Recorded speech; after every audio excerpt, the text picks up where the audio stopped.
Wonderful. Good afternoon, everyone.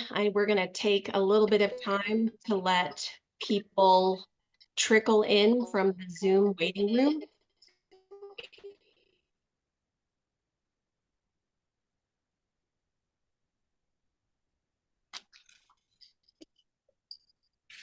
Welcome, welcome.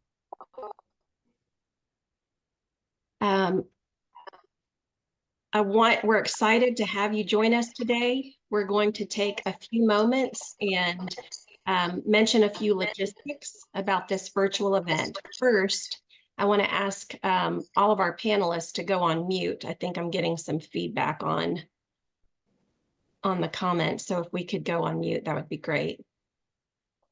Our speakers will be the only ones visible in the video, and all of our attendees are going to be automatically muted throughout the event. During the presentations, you will be able to submit questions using the Q&A icon in the Zoom platform. You will find it just below the video image in your Zoom toolbar. We will get to as many questions as we can, pending time availability. I would ask when you do submit a question through Q&A, if you would put your name and where you're from or your organization along with the question. We would love to have that as we can ask the questions. The webinar today is going to be in 2 parts with a 5-minute break in between. We're going to start with Dr. Andreas Schleicher and Governor Bush in session 1, and then take a 5-minute break, and then we'll welcome Dr. Rick Hanushek and our esteemed panel for session 2.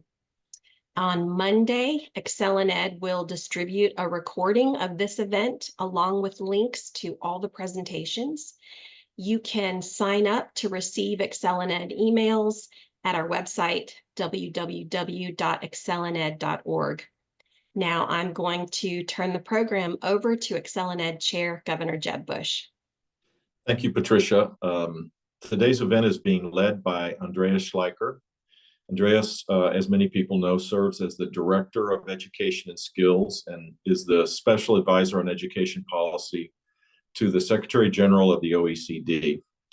And the OECD oversees the Program for International Students Assessment. It's better known as the PISA test. This is an assessment of 15-year-olds. It's been done now for many years. It's a great tool to be able to measure the effectiveness of policies in every country for math and reading. For the last 20 years, Andreas, apart from being a great friend of ExcelinEd and participating in our summits, he's worked with ministers and education leaders all across the world and does incredible research to gain insights on how to eliminate inequities in education and what works and what doesn't across the country and across the world. And we're really honored to host Andreas and the OECD to dive into deeper the PISA results that were recently unveiled on math. And Andreas, I'm pleased to welcome you. And he is a master of the PowerPoint presentation, and I hope you brought your PowerPoint with you as you describe the insights that you've learned from the most recent PISA test.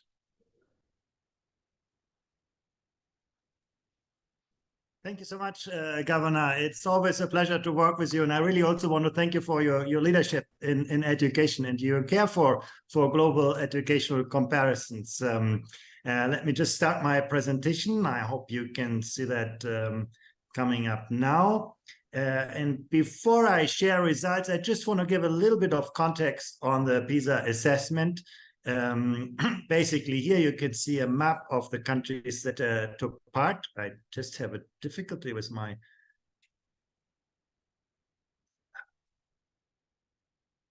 PowerPoint. You should see it now. We had around 690,000 15-year-olds taking part from 81 countries and economies. It's actually the largest and most comprehensive assessment of student learning outcomes that has ever been done.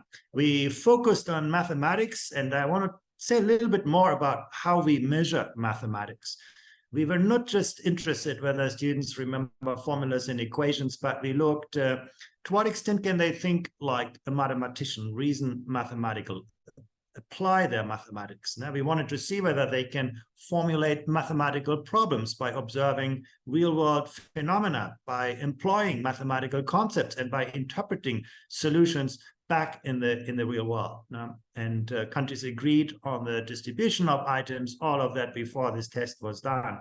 So some of the tasks were about quantity. You had to demonstrate number sense, estimation, quantification, and so on. Some were about statistics and data. So again, you had to deal with situations of uncertainty, very important in the world in which we live today. Some were about change in relationships, functions, and then others about geometry, space, and shape. It's not so unfamiliar to the context of the mathematics items varied from the personal to the social up to the scientific. And we also looked at some cross-cutting skills, the creative use of math, critical thinking, things like this. Let me now show you the results. We had looked at those results in 2 volumes. We have published 2 volumes. The first looks at the state of education globally. The second one really looks at the experiences countries have gone through in the pandemic and what we can learn from that. We looked at mathematics in 2003 and over the last decades, there were mathematics that today you can argue that in the past mathematics was more for those people who became engineers. Today, actually, you need a fair amount of mathematics to be, participate in social processes in our societies. Now, if you want to, understand arguments about a pandemic, you need to be able to deal with, statistics, data, uncertainty, probabilities, and things like this. But what we have seen is that on average across OECD countries, actually outcomes have remained fairly flat. And the same is true for the United States. Basically, if you look at the position of the United States among the 37 OECD countries, it now ranks 28th in mathematics. I must say mathematics is also the area where the US is, relatively speaking, weakest, but it's really more or less been around that position. Overall, it's quite depressing, OECD countries, the wealthy part of the world, not advancing in mathematical skills. But, there are interesting exceptions, and I just want to highlight a few. While most countries have been stagnating, you can see, how Singapore has moved from good to great. You can see here Macau, Japan, Estonia, making quite impressive performance gain, from good to great. All we have seen below the average.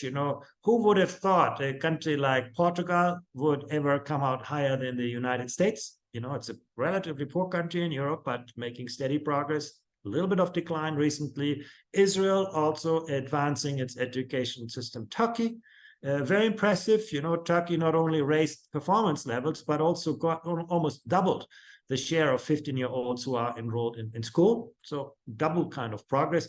You can see at the lower end of the performance spectrum, a country like Qatar, came from nowhere, but made steady progress. You can see here, Peru, Colombia,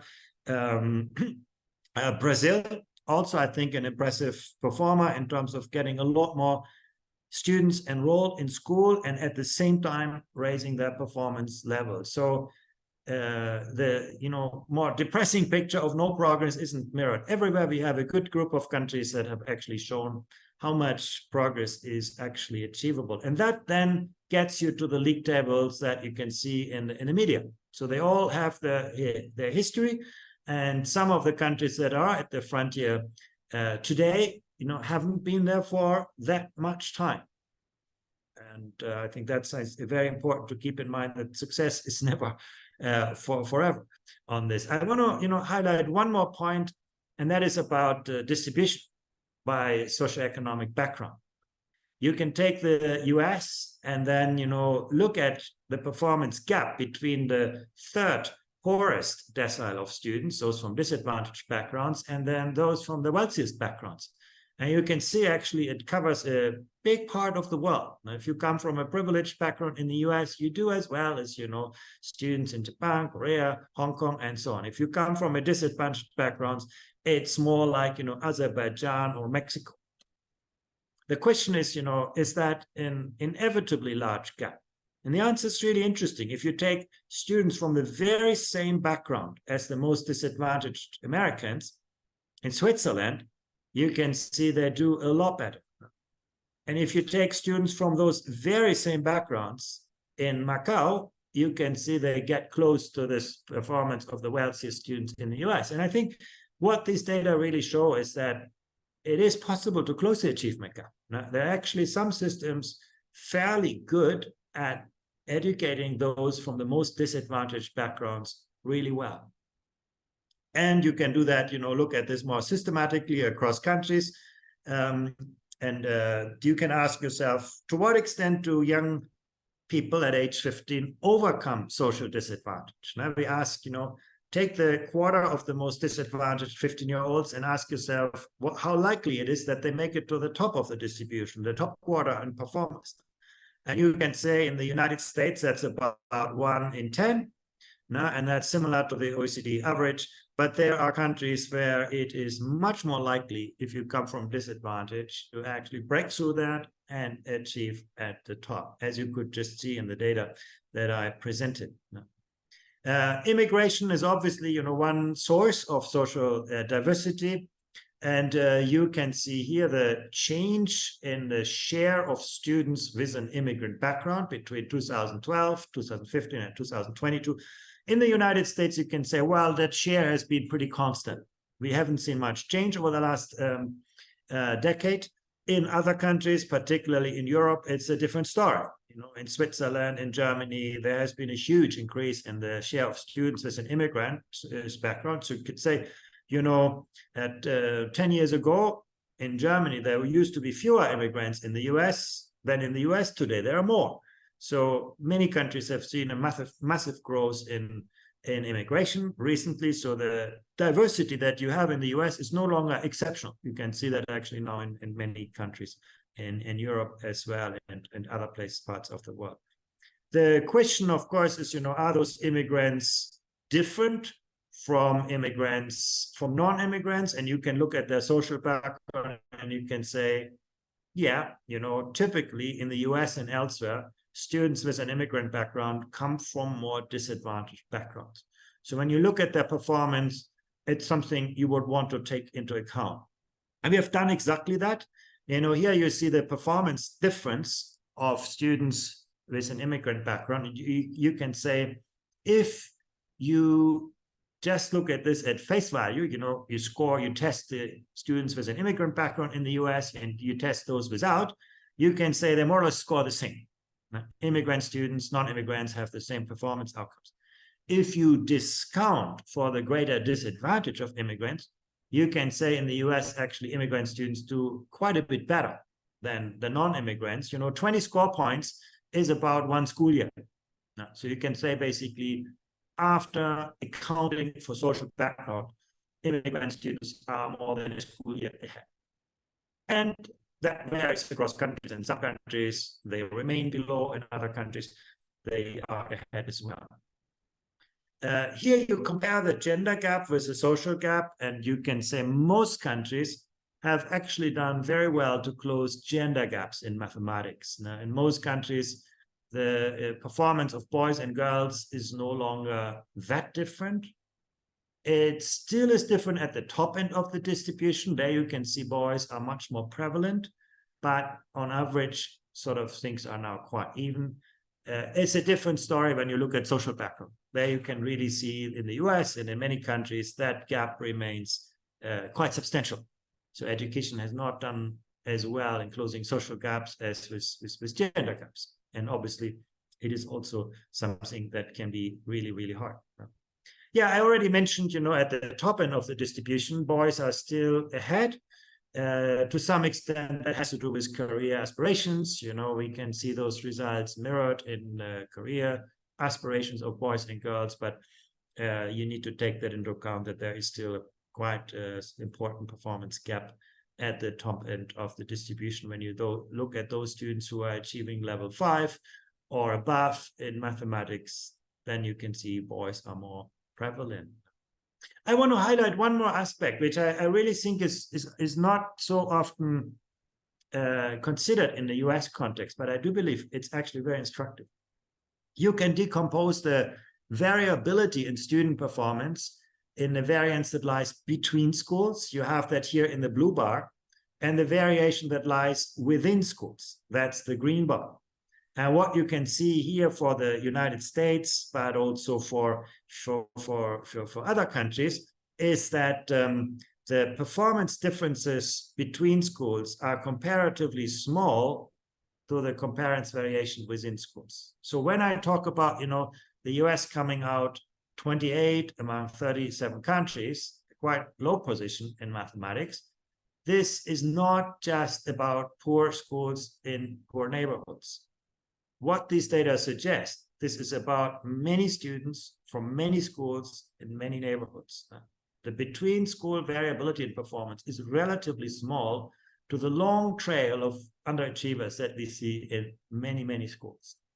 And I think for the policy debate, this is really important. If it were all a matter, if you go to the right side, Netherlands or Slovak Republic or Bulgaria, Chinese Taipei, now there you can say, okay, you find out what these underperforming schools are, you do something about it, and performance will be much better. Now, but in the case of the US, it's not so easy because it is not primarily about performance variability between schools. It's really about underperformance in many schools, in many social contexts and neighborhoods. Estonia is an interesting case. I marked it here. They are doing really well on the PISA test. You saw that. And they have virtually no variability in school performance, which means, the closest school is always the best school. Things like school choice in Estonia are not a particularly interesting discussion because the system has really brought every school to the very high performance level. They are very, very good at attracting, great teachers into difficult schools. They have, formula-based funding mechanisms so that schools get resources to address disadvantage. At the end of the day, it's not much variation in school performance. They all do really well. Iceland, at a little bit lower level, but more extreme. Also, there are almost negligible performance differences across schools. But I think it's something to take into account. We're not just talking about, schools, but also student performance here. Good. How do you improve things? And money is always the obvious answer. People think, spending more will get you better results, but the results are not so clear. When you spend very little on the left side, you can see there is a steep relationship between money spending per student and PISA scores. But, the US is in a territory here where the relationship is actually flat. You can see, for example, Singapore and Qatar spend quite a bit on education, but Singapore does a lot better than Qatar for similar spending. Or you can look at Vietnam and the Philippines. They spend both very little, but Vietnam does very well and the Philippines does not. So money is actually not a strong predictor for learning outcomes, particularly not for countries as the US that are at the high end of the spending distribution. And I've accounted here for purchasing power parities and all of that. So this is all real spending levels. You can talk about shortage of staff. One of the things that we see in countries like Morocco is that there is a lot of complaints from principals that they have insufficient staff. In the US is sort of on average with this. We do hear complaints, but not more than we hear in other countries. But what the data do show is that principals worry about a lack of teaching staff or poorly qualified teaching staff, you can see outcomes are typically a lot worse. Remember, again, 20 points as a school year, so 12 points as a half a school year. Same for assisting staff, same for education materials, same for physical infrastructure and digital resources. That relationship gets weaker when you account for social background. Obviously, the distribution of resources is often closely tied up with that. But even if you discount social background, you can see that's the blue marker here. You can see a significant relationship still remains. I want to talk a little bit more about digital resources, because obviously that's an important factor in this. Here you can see the share of, or the hours that students spend using digital devices for learning at school in blue, and the time they use digital devices for leisure at school in green. And when you compare that with the number of hours that students spend learning in lessons, you can actually say in most countries, the digital world has become the real world for students. Now they spend actually significant share out online when they are in school. And that is true for virtually, all countries in the developed world. You can ask yourself, is this a good thing or a bad thing? And the results are very interesting. It really depends, for how the results are being used, how the devices are being used. If you look at device use for instruction, so teachers embedding this, in lessons and all of that, you can see the relationship is pretty flat. We see not much of the performance changing depending on the number of hours that students use technology for learning. But when they use technology for leisure, you can see the relationship goes steeply downwards. And that distinction is important.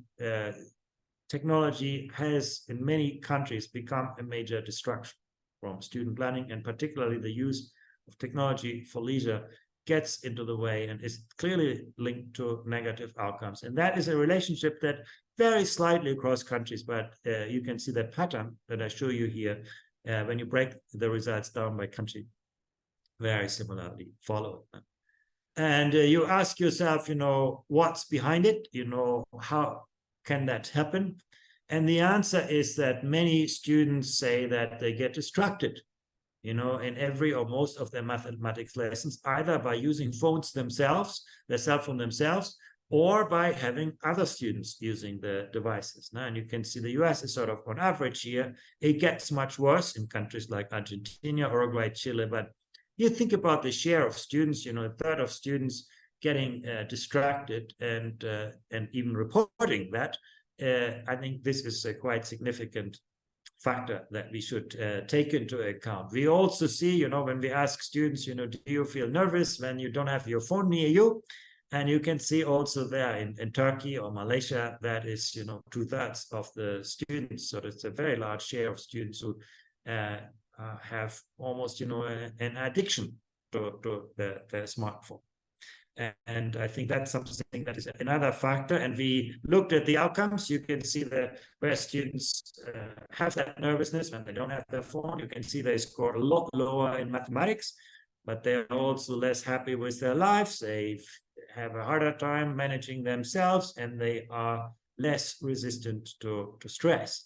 So you can really see how those relationships play out. Naturally, these are correlations, and the causal mechanisms probably are difficult to underpin here, but even after accounting for social background, that pattern is pretty invariant. I want to talk a little bit about teacher support, which I think is also an important factor where we have seen changes. When you look at oh, no, sorry, I have one slide missing here that looks at digital devices and school policies. What you can see here is students who use their phone every day,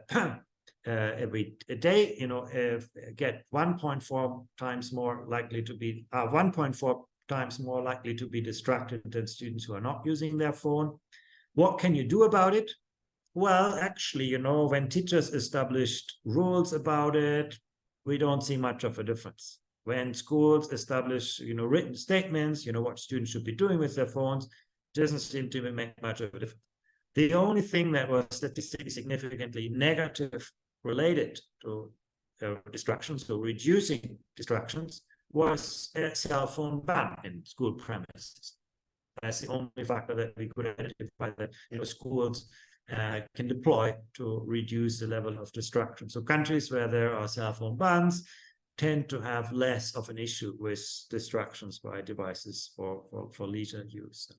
But I wanted to talk about teacher support. This is an area where the US comes out quite well. You can see that when we ask students during the pandemic, were your teachers accessible, were they available when you needed help? And there you see that was the case for a good, 70% of the students. And in many countries it was less. Still, you have a good number of students, also half of them who felt lonely. That's not surprisingly during the pandemic. But overall, you can say teacher support in the US, perceived teacher support, reported teacher support by students as being quite high, not as high as in Vietnam, where you talk about, almost, 9 out of 10 students. But still, I think that is a fairly good result. Does it matter? Actually, what we see is that students who basically had more positive learning experiences were also more confident. So where the students felt that teachers were available, you can see they were more confident to learn on their own, and they had also higher levels of mathematics achievement. I think that is a very clear finding across, where students had, felt supported, understood during the pandemic by the school. That played out very positively during the pandemic, and it could also be in other situations, other times. That's something that these data cannot tell you. What we also saw is that when schools did something about it, like when they had policies in place where teachers follow students, call them, any of that, we saw that this had a positive impact on students' self-directed learning. Independent learning was very important during the pandemic. Can you motivate yourself? Can you set your own learning goals? All of that you can see, and it worked for boys and girls. Little difference. It worked for advantage and disadvantage. And when we look at anxiety, where students worried about math, you could really see where the schools had more of those policies in place to support students. The gender gap declined, and also the social gap declined. So it seems a really, really effective way to reduce disparities in outcomes. What is also quite clearly visible that the length of school closures during the pandemic had an impact on outcomes. As not surprisingly for you, the US had relatively long school closures compared with other countries. On the left side, you see countries with longer school closures. On the right side, countries with fewer school closures. And, when I showed you earlier that, countries like Japan, Korea, Switzerland, or region of Chinese Taipei, that they did so well during the pandemic, they also didn't close school for long. So there is a relationship, but there are also good exceptions to this pattern. But that is perhaps the more obvious thing, when schools are closed, learning obviously got impaired. What's interesting, that did not only hold for academic performance, but also for students' sense of belonging. So basically, to what extent do students see school a place where they make friends, where they don't feel lonely, where they feel they belong, where they develop identity. Now, that is something is also very closely related to the links of school closures here. One of the things that we saw quite clearly across countries is that charter schools or private schools generally handled the pandemic better. They had better access to remote learning facilities. They were better to identify students with learning needs. They were better to keep track of their students. Almost anything that you look at worked better in schools that were managed by private entities. We do not look here at the funding. We look basically just who manages the school. This is a public or private entity, and you can see there is a quite consistent gap. It works a little bit, differently across countries, but the pattern is in most countries quite similar to what you see on this chart.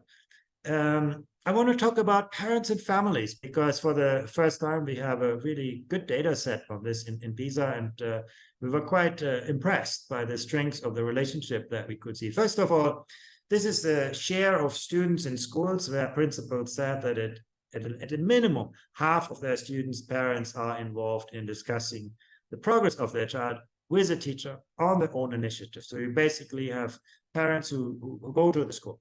And you can see in the Philippines and Vietnam and Kazakhstan, that is very common. In the US, it's not that common. What is also interesting in the US and in some other countries as well, it actually declined since 2018.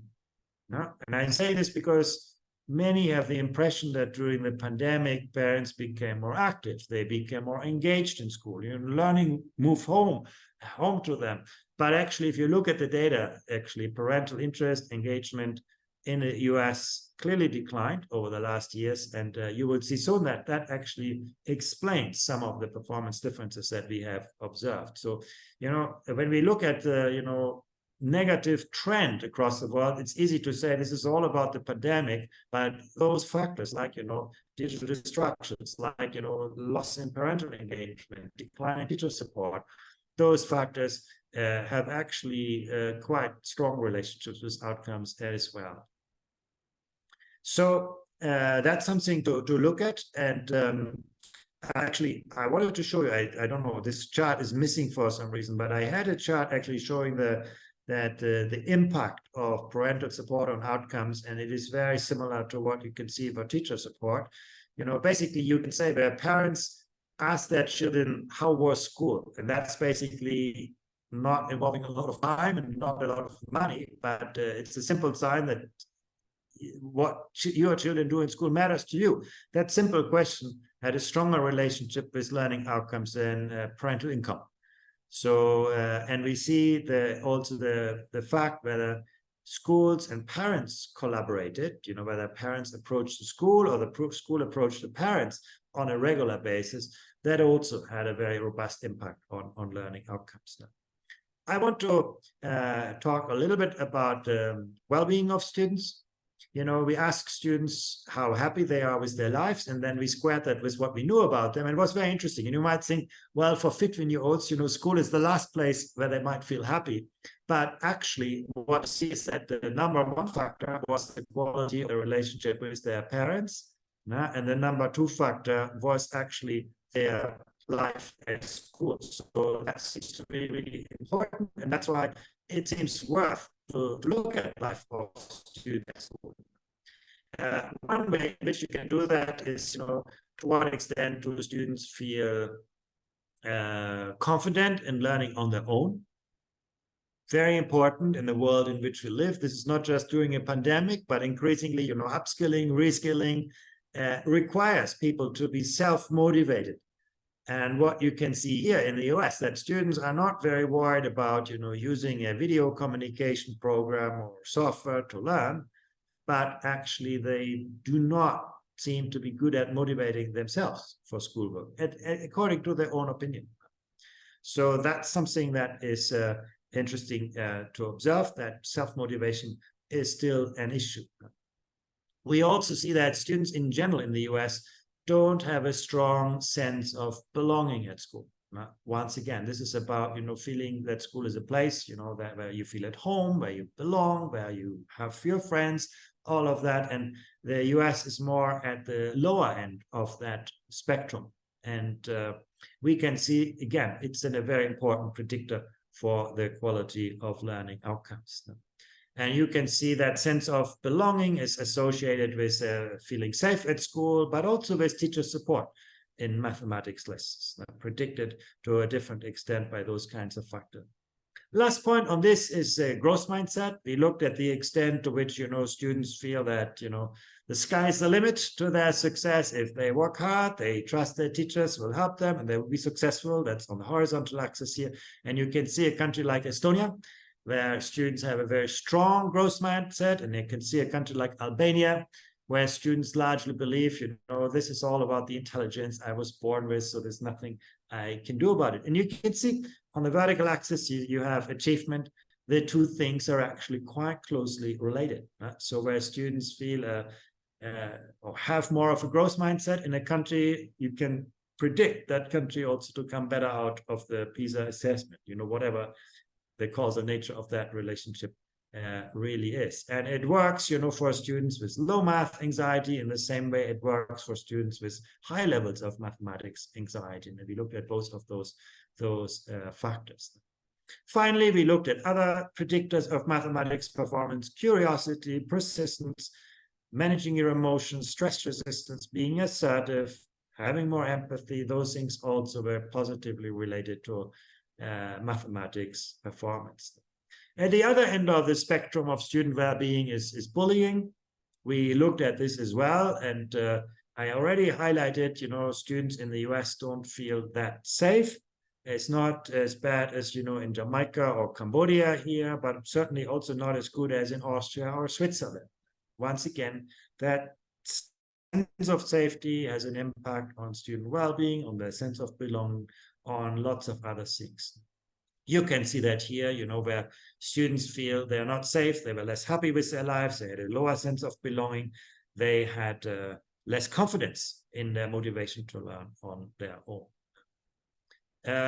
We asked students why they were, absent from school, and the obvious is, I was sick.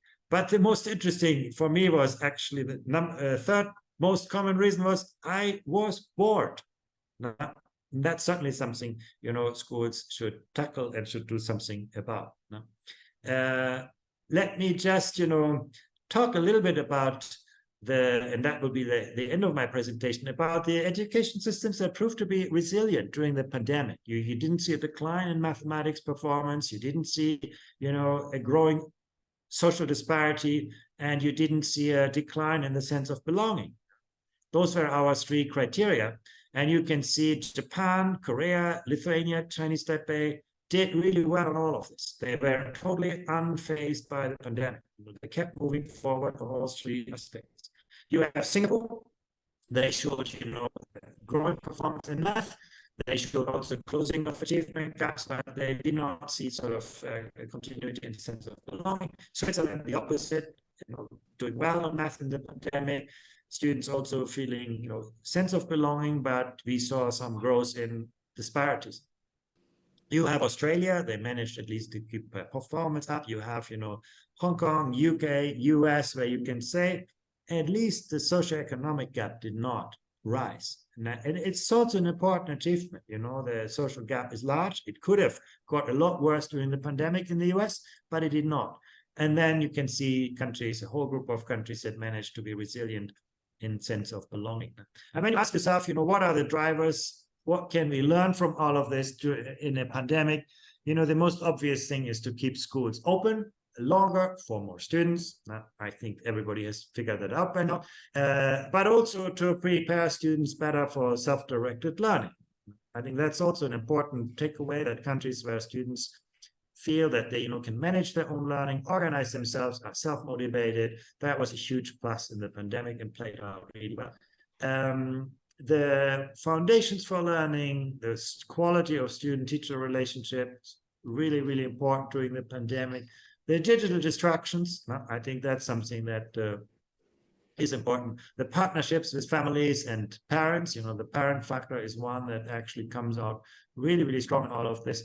The question of how you group students in mathematics classes, very different answers to this, the alignment of resources and needs, how do you attract talented teachers into challenging classrooms, how do you make schools hubs, and then, how do you strengthen local responsibility, school autonomy in a meaningful way with good quality assurance mechanisms. This is in a nutshell the pattern that we see in countries that have done well during the pandemic.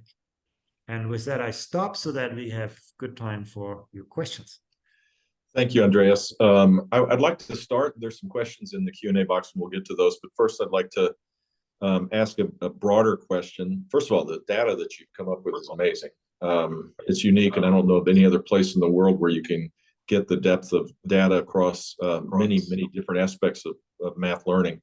But the question I have as it relates to U.S. practices compared to the rest of the world. Are teachers here more prepared or less prepared?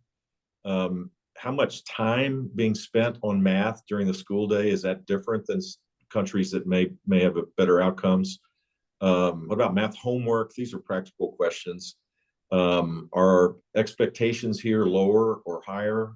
Should they be more rigorous, I guess? And then just in general, people talk about, I'm a math person, like people, like they think somehow genetically they're inclined to understand math or not. what impact does that have? Just generally, people being told they have a hard time with math, and it becomes self-fulfilling. So it's more than one question, obviously, but it kind of gets to what differentiates us from other countries. Yeah, if I mean, there's a whole range of questions. So it's the last one, what impresses me most, that you have an education system where every student does well in math. And that contradicts that hypothesis that this is a matter of, a gene or a special talent. I showed you this data from Macau, but I could have showed you other countries where you actually see there's almost no relationship between social background and math outcomes, and you have a general high performance throughout the performance spectrum. When you ask yourself, what drives that, usually the expectations are significantly higher. Basically, the mathematics curriculum is much more rigorous. It's typically more focused. They teach fewer things at greater depths. It's more coherent. They are much more careful in how they model learning progressions. Your question on teachers is harder to answer because we just observe the results. We do not have, direct information on teachers. We know about the math curriculum, so that's a question that's answerable. To what extent this relates to teaching practices? The only comment I want to make here, you ask about time. I don't think the learning time varies significantly across countries, and we don't see that much of a relationship between the volume of learning time and achievement. It's usually a question of productivity. Again, you have students in Morocco where they study 50 hours per week, and you have students in Switzerland where it's less than 30. But in Switzerland, students learn a lot in very little time, whereas in Morocco, they spend a lot of time and learn very little. And the US is also at the end of lower productivity. So yes, you can increase time, then you get marginal improvement. But if you succeed to increase productivity, that is really about the quality of the instructional environment. I think you have much better chance to achieve better outcomes without necessarily spending that more. So the instructional system is important. The expectations placed on students, we see in the US often a mismatch between the marks that students get and the PISA scores. If students get good marks and have so-so PISA scores, there's a misalignment, or the expectations are too low. And so those are some of the findings that we have. Curriculum matters, instruction. Andreas, what about teacher preparation and training? Are there lessons learned around the world that could be applied here, and how do you assess our teacher preparation programs? We often test for, does it matter whether teachers have a master's degree? And we can't actually find much of a relationship between the lengths of teacher training programs, or even the level of degree of teachers. What I would, say matters more is the kind of learning opportunities that teachers have in schools. If you look, for example, at high performers, Japan, Singapore, they would invest a lot in upgrading, the teachers to lesson studies. They do, video-based classroom observation. They, do a very systematic effort of, upgrading their skills. There you can see an impact. There you can see a clear relationship where there is a culture of, professional development in schools. You can see advantages. On the links of initial teacher training, the factor that you probably need to put into this is how attractive is the teaching profession? Who do you get to apply for this? I think high-performing systems are often very selective when it comes to getting teachers into the teacher training program, and that has a more measurable impact on learning outcomes and simply the type and nature of training. At least in our comparisons, we don't find much of a difference between degrees and teachers. In Singapore, high performer, for example, many teachers now start teaching with a bachelor's degree, and then they continue to study while they teach and do their master's degree sometime later, and so on. I think those are models that you can see. The clinical component is very high in high-performing systems, so teachers would spend maybe less time in university, more time in school, the kind of more apprenticeship-based kind of learning of teachers. I think those things probably matter more than whether you got what type of degree you get. That's at least our findings. So you bring up Singapore. Singapore math is viewed kind of as the gold standard. Many states and schools have adopted it. Its strong curriculum is an appeal. Is there can you measure the effectiveness of math results? Can you measure results based on the varying curricula that exists across the world? There are two things that you can easily measure. One is, do systems have, highly pitched national exams? That matters. Is the goalpost for learning clear? Does everybody believe, there is a, does it matter to study in school? So exams, the existence of high-stakes exams matter. And on the curriculum, there's three factors. And Singapore is not the only one. You can actually, some would argue, what happens in Shanghai in terms of math education is even more advanced than what happens in Singapore. But they would use similar features. They have a highly focused kind of math education, very much focused on conceptual understanding. It's not just, practicing routines. It's very much about, can you think like a mathematician? Do you understand mathematical concepts? Can you apply, use those? That's very much where you see the focus on. It's strong, focus on modeling learning progression. So you do not repeat the same stuff over and over. You learn something once, you understand it, and then you build on this for the next step. That's, I think, where Singapore is very well learned for. And so, yeah, I think the instructional system is hugely influential, but it's not just the curriculum. It's also, how that curriculum translates in textbooks, materials for teachers. You need to look at that whole pipeline from, the intended curriculum to the implemented curriculum to the achieved curriculum.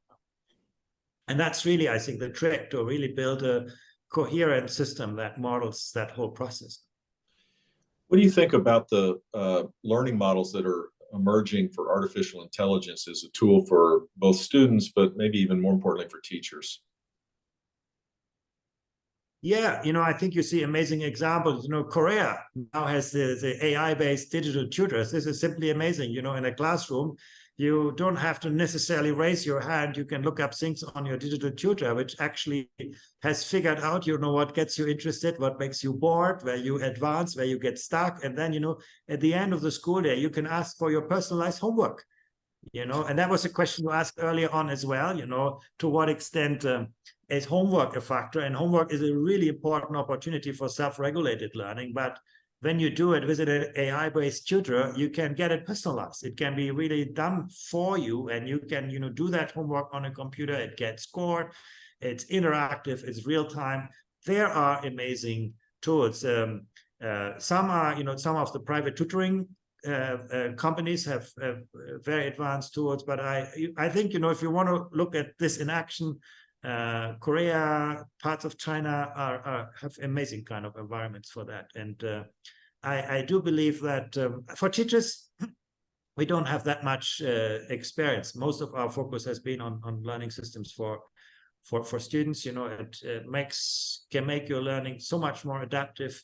It's probably the big promise also on equity and inclusion, giving students with different learning needs just better opportunities to learn in different ways. No? And well, the same benefits you described for student learning could apply for teachers as well. To imagine creating customized learning, lessons plans where all that administrative burden is taken away, and you're creating something that is much more engaging for the student, right? And so we're very excited about that. There's some perils, but maybe on your next big survey, you should include artificial intelligence and its positive, hopefully positive impact, right? Absolutely. No, I agree with you. It's just that we do not at this point have data on the teacher kind of effects, but on the student effect, I think there are some really interesting.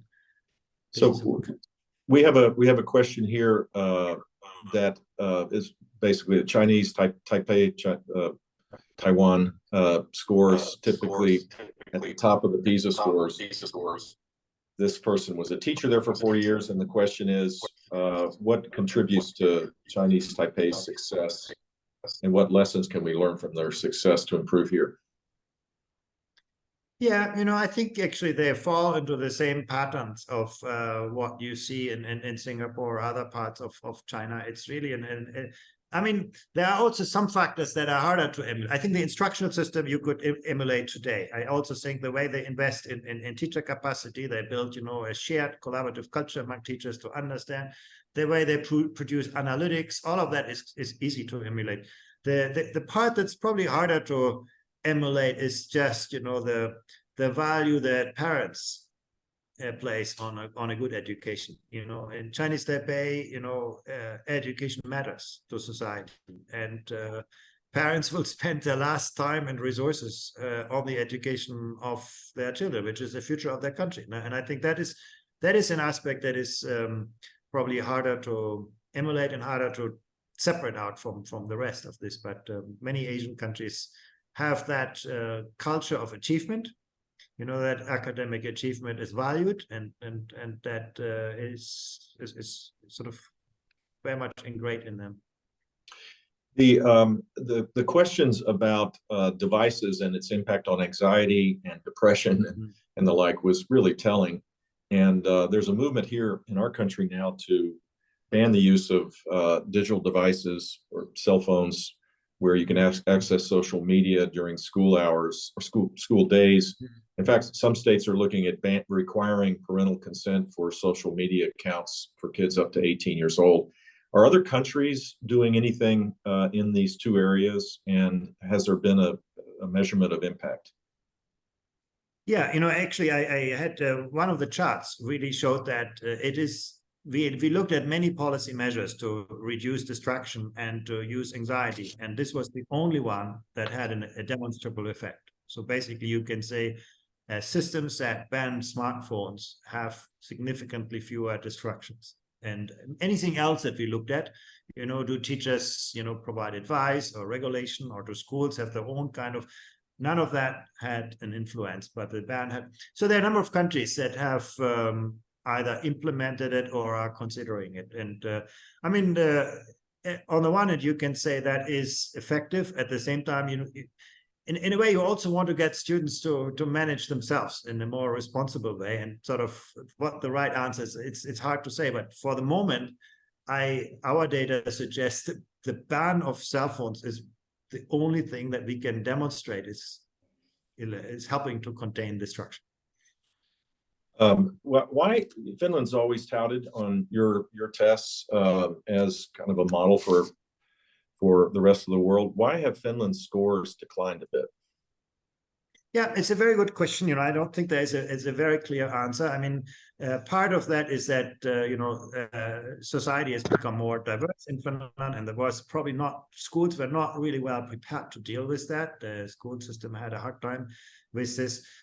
Other people relate that to some of the reforms they had put in place. In the 2000s, Finland started to put a greater premium on student well-being than on academic achievement, and maybe that has led to a decline in academic achievement. There's lots of hypotheses.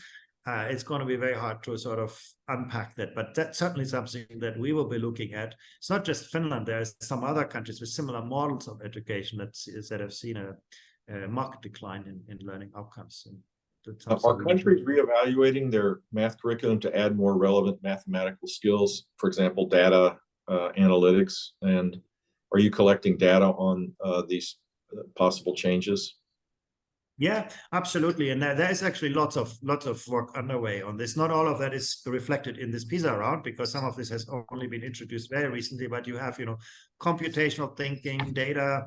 I think what we miss from the OECD perspective is that we get rid of math that is no longer relevant. You can ask yourself, is it still important that children learn trigonometry? And I think we have added important elements, but I think the important step to take is really to take out stuff, because that's the only way how you achieve the focus, that you teach fewer things in greater depth, which is what high-performing systems do. And many countries have had a harder time with this. As soon as you take out something, and then someone is complaining, and that's why we keep adding. But I think we look carefully at how instructional systems change, and there are big changes in math curriculum. You mentioned, back to parents, you mentioned that Taipei, Taiwan has, it's a cultural value for parents to be engaged. It's their highest priority. Beyond culture, are there things that schools can do to increase parental engagement, since it appears to be a really important part of student learning? Absolutely. First of all, the value that a country places on education is not, inborn culture. It's usually created by the incentives that are around you. If you have a highly meritocratic society, then people will value education, because that's the route how you get to an advantaged position. So I think that matters a lot. If for example, in Chinese Taipei and actually many Asian countries, getting into public service requires good education, getting into advanced profession. So I think that creates an environment in which parents take education seriously. I think that's part of the factor. But I think generally there is a lot that schools can. I mean, I would say actually the decline in parental engagement is one of my greatest concerns, because I think for years and maybe the last decades, many education systems have followed an illusion that schools can make up for what doesn't come from parents. And that simply doesn't work anywhere in the world. The students spend more time with their parents, and the digital devices is just an example. If you can do whatever you like at school, if your children at school play up to midnight with a smartphone, then they're not going to be doing well in school. So the home environment is really important, and therefore giving this idea that schools can compensate for that simply doesn't work. So the question is how you can get parents on board. And in some education systems, teachers have, that is part of your job. As a teacher, you are not just an instructor, you are also in charge of, building those relationships with parents, building personal relationships with students. Again, in East Asia, that's very common that teachers spend a significant share of their working time working with parents, and this is not just about schoolwork. This is also about, providing advice on parenting, providing advice on use of technology, anything that could affect student learning outcomes. And that is, seen by teachers as their job. They would not outsource this to a social worker or a school psychologist. They would really say, that is my job as a teacher to really look at everything that the student needs. And that personal relationship is then mirrored in the data that I showed. In those countries, students generally feel that their teacher knows who they are, who they want to become, and accompanies them in whatever they need. In Japan, if you get in trouble with the police as a student, the police will call your teacher. They will not call your parents. So it really goes quite far in some systems. Awesome. Well, Andreas, thank you so much. Thank you for your friendship, and thank you for the incredible work you do. All of us at ExcelinEd really admire this work. Data really matters, and you're the data guru as far as I'm concerned about education outcomes, and you're creating a blueprint for a lot of the policymakers, hopefully in the 50 states that we focus on, but also the rest of the world. So we're grateful for that. And I'm now going to pass the baton back to the CEO of ExcelinEd, Patricia Levesque. Thank you, Governor Bush, and thank you, Andreas, as well. Your PowerPoints never disappoint.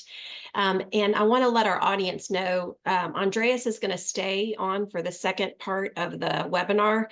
So there were a couple of questions that you got about within school variability that if we have time in the second session, maybe we can squeeze in some of those questions, Andreas. Before we continue into our next session, we're going to take a 5-minute break. Up next, we're going to have Stanford University's Dr. Rick Hanushek, who's going to present state-by-state international rankings.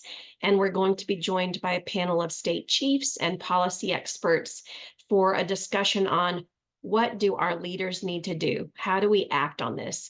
So we're going to take a 5-minute break. We're going to be back here at 1:07 p.m. See you back here in a few minutes.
Welcome back, everyone. We're going to get started on the second portion of today's event. As a reminder, all of our audience is muted. However, you can ask questions through the Q&A icon in your Zoom bar. Now I'm very pleased to introduce Rick Hanushek. Rick is a senior fellow at Stanford University's Hoover Institute. He's an internationally recognized expert, recognized for his economic analyses of education issues. His research has broadly influenced policy, both in developed and in developing countries. He's well-versed in student achievement data and accountability. And today he's going to share his PISA math results for all 50 states and the economic impact of these math declines. It's invaluable information that we need in order to keep improving and transforming America's education system. Welcome, Rick.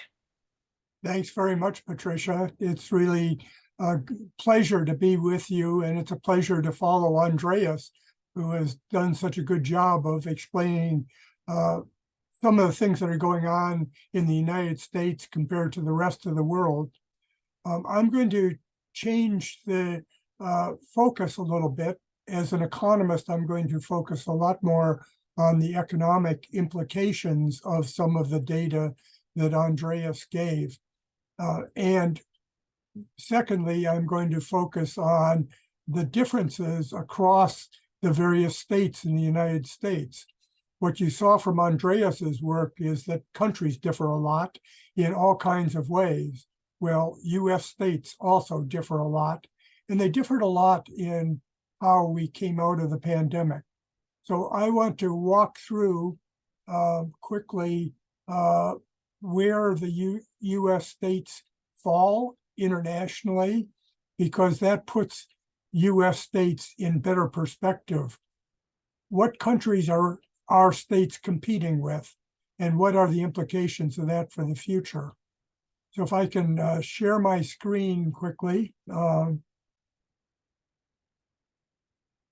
and see if we're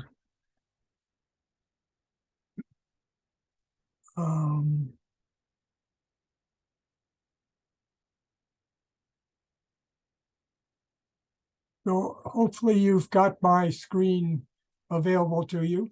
What I'm going to do is pick up quickly on where Andreas left off, where the US is, And I'm not going to talk so much about what led to our position, but what are the future implications and lead that into where we go.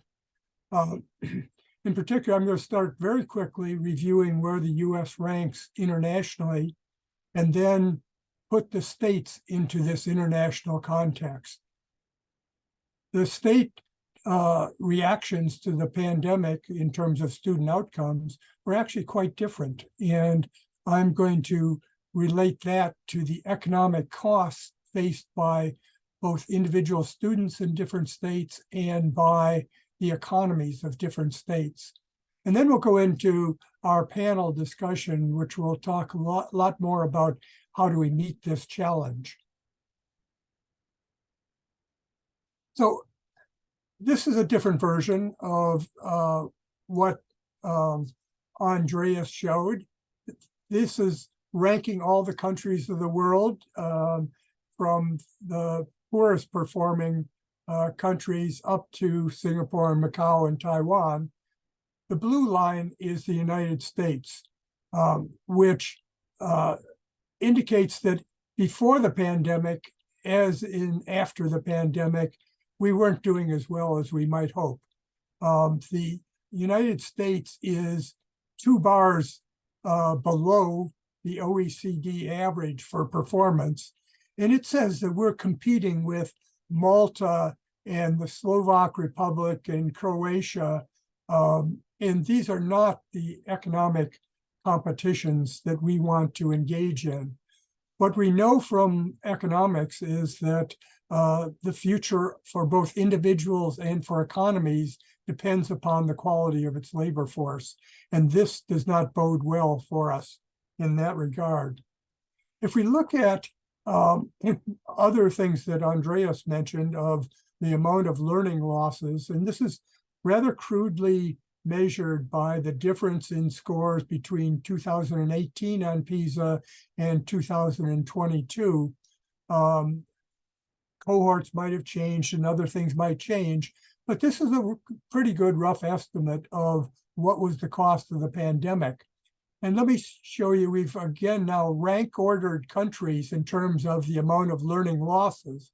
And I call them learning losses, but in fact, Taiwan and other countries are above 0. The vertical axis is learning loss, and they're positive. So that there were a number of countries, about a dozen, that in fact did better after the pandemic than they did going into the pandemic. That was not the case for the United States. It's in about the middle, just slightly better than the OECD average in terms of the amount lost during from 2018 to 2022, but we're still quite a ways down in the ranking of losses, so that we did not adjust to the pandemic as well as a number of other countries did. Now, what I want to do is put the US states into the international context, because it's hard to know when we see test scores for United States what that means, and where does a 260 on the NAEP math score fall in any other distribution. How do we apply meaning to that? And one way to apply meaning to that is to rank states according to that previous version of ranking of PISA countries.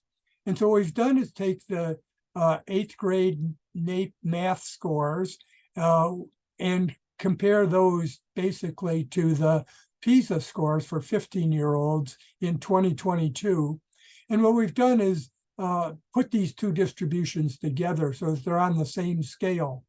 And what you see here, again, you might want to look at the blue lines. Those are individual US states, and the gray lines are countries.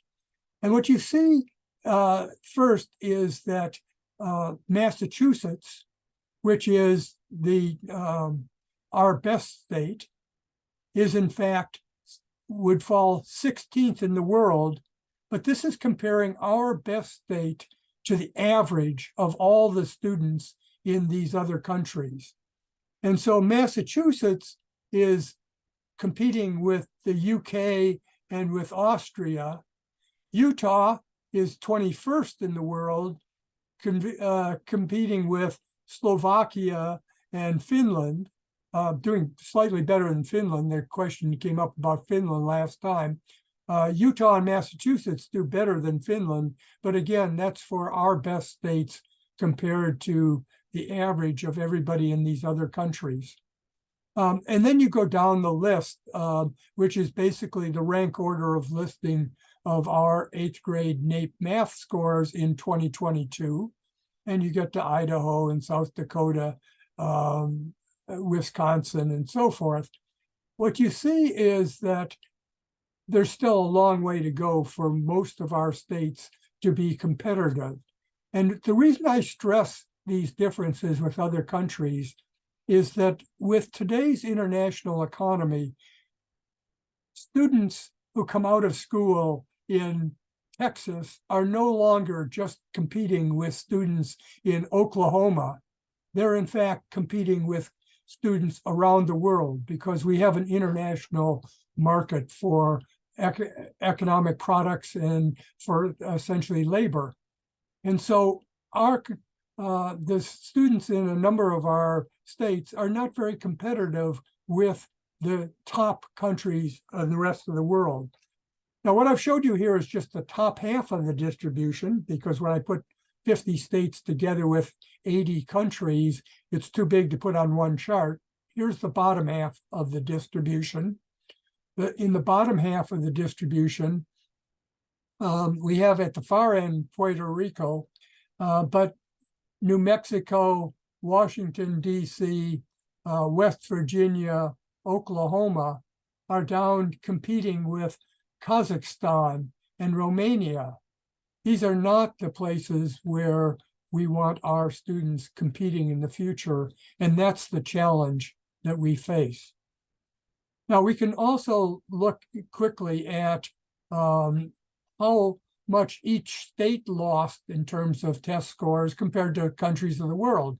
And here, Utah looks remarkably close to coming out even, and they're close to this group that did better. Idaho and Iowa also did pretty well, again, comparing to the gray lines, which are countries. We get down to Florida is right at the middle point of this distribution. And a number of our states are doing, in fact, much worse than many of the countries of the world. In particular, I'll come back to this, but Delaware and Oklahoma did particularly poorly over the pandemic. And that has them, will have them competing in places where they don't want to. The economic impacts are quite large. So let me turn to the economic impacts because that's the main message I want to give. I want to use that as motivation for the urgency of dealing with our schooling, which wasn't where we wanted it to be before the pandemic and is now definitely not where we want our performance of our students to be. So this is a chart that many of you may have seen before.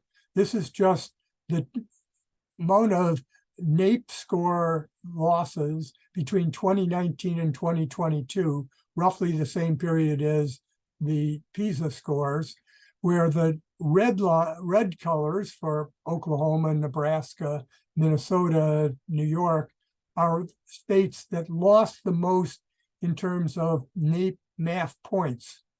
The yellow places, Utah, Nevada, Idaho, are states that lost less than other states on NAEP math. And what we're going to do is use those points to talk about something we understand better, and that's the economics. It's hard to understand what 10 points on the PISA or on the NAEP scores mean until we translate it into things that we have a better understanding of. And where I'm going to translate that into is the learning loss, the earnings losses in terms of future earnings of students in each of these states. What's behind this is that we know from quite a bit of research that students that know more, as measured by these tests, earn more on average across their lifetime. And so we can use the existing information about how test scores relate to future earnings to estimate what is the lifetime earnings loss from the learning losses that we see on the NAEP. And it's pretty eye-opening. Here we have, again, now I'm just going to relate, I'm back to just looking at US states now for the rest of this presentation, just US states. And we saw Utah and Idaho had the smallest learning losses. Well, that means that their students in Utah can only expect to lose 2% of their lifetime earnings. Now, 2% is a real number. If we talked about increasing tax rates by 2%, many people would be concerned about that. As we go across the distribution, which relate to the amount of learning loss over the pandemic, we get to Delaware and Oklahoma, where the students lost the most on average. And because of this lower achievement, compared to students not in the pandemic, every student in the pandemic can expect to have 9% lower lifetime earnings. 9%. And there's obviously the whole distribution from 2% down to 9%. But these are serious numbers, and there are numbers that I think we should, in fact, take seriously. I can also translate that into what happens to states. It turns out that the growth of state income, state GDP, is directly related to the quality of its labor force. And here, because Utah lost the least in terms of learning losses, and it will have the lowest effect on the future quality of its labor force, it has less than or slightly over 0.5%, 0.5% loss in future incomes. Now, what I'm doing here is calculating the growth losses into the future, comparing a situation where there was no pandemic to one where we had the pandemic with the learning losses. And much of this growth happens out into the future. But what I'm doing is putting that in terms of current dollars. I'm taking the present value or discounting back to today and paying a lot more attention to today's values of income than out into the future. This goes, the learning loss for implications for state economic development, that's what this is all about, go from 0.6% lower state GDP over the next 75 years, compared to 3% losses in state GDP in Delaware and Oklahoma, according to the historical patterns. Now, again, if we talked about what we could do, say, from a government standpoint, what kinds of programs could we mount if we had 3% of our total state GDP, we can see that this is a big number. On the other side, the consumers in each of these states would be much happier, I think, with 3% more income over the rest of the century if they hadn't lost that much and had the lower skills of the workforce. Now, if I translate this into dollars, you get a slightly different number. We have learning losses affecting the growth rate of GDP, but our states are very different in terms of economic size. So Wyoming and Alaska have relatively small state incomes, state GDPs, so that they, in dollar terms, lose a lot less than other states. Wyoming loses $25 billion in present value, Now, that's a big number if you spread it across the small population in Wyoming. California, on the other hand, loses $1.3 trillion because of the size of its economy. And then if you see Texas, New York, Florida, Pennsylvania, all lose over half a trillion dollars, over $500 billion, because they have such large economies. And even though Texas and Florida lost less on average than the average US state, the implications for their large economies are larger.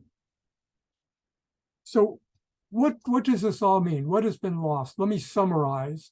And there is a document that you can all get later on that goes state by state with all of these data.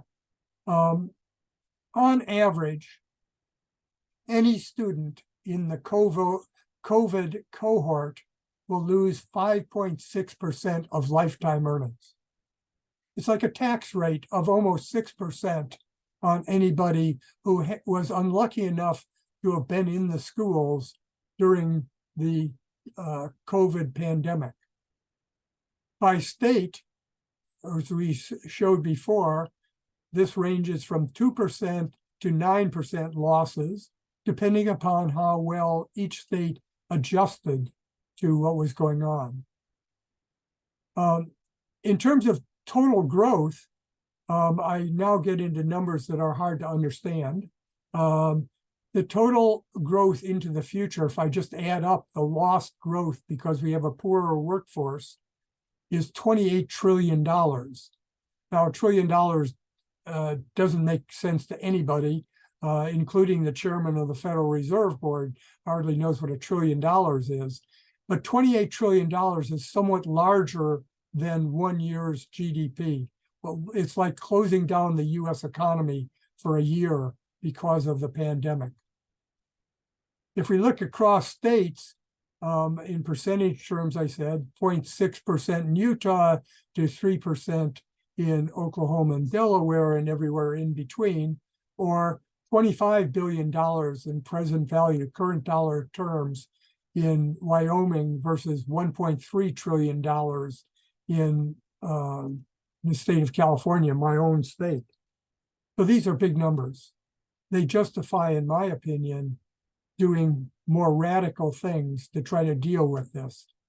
And what I should also point out is that these are very specific, isolated impacts, because it's the students who were in school during COVID who are going to be hurt.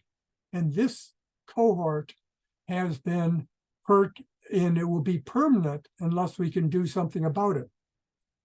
Now, one thing that's been discussed before and that I'll bring up is that the losses are uneven in every state. These losses are larger for lower achievers or disadvantaged kids.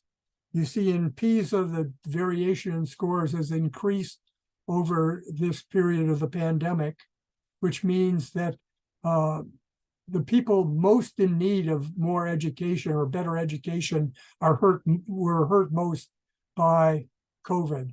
And I'll show you some pictures. This comes from the NAEP, National Assessment of Educational Progress, long-term trends in mathematics for 13-year-olds. And what I have is on the horizontal axis is time, years, since 1999 to the last year, 2023, when we tested mathematics in NAEP. And the vertical axis is scores. Now, the bottom line, the blue dashed line, is the scores of people in the 10th percentile over time. And as we go up, it's those in the 25th percentile, and the dashed orange lines.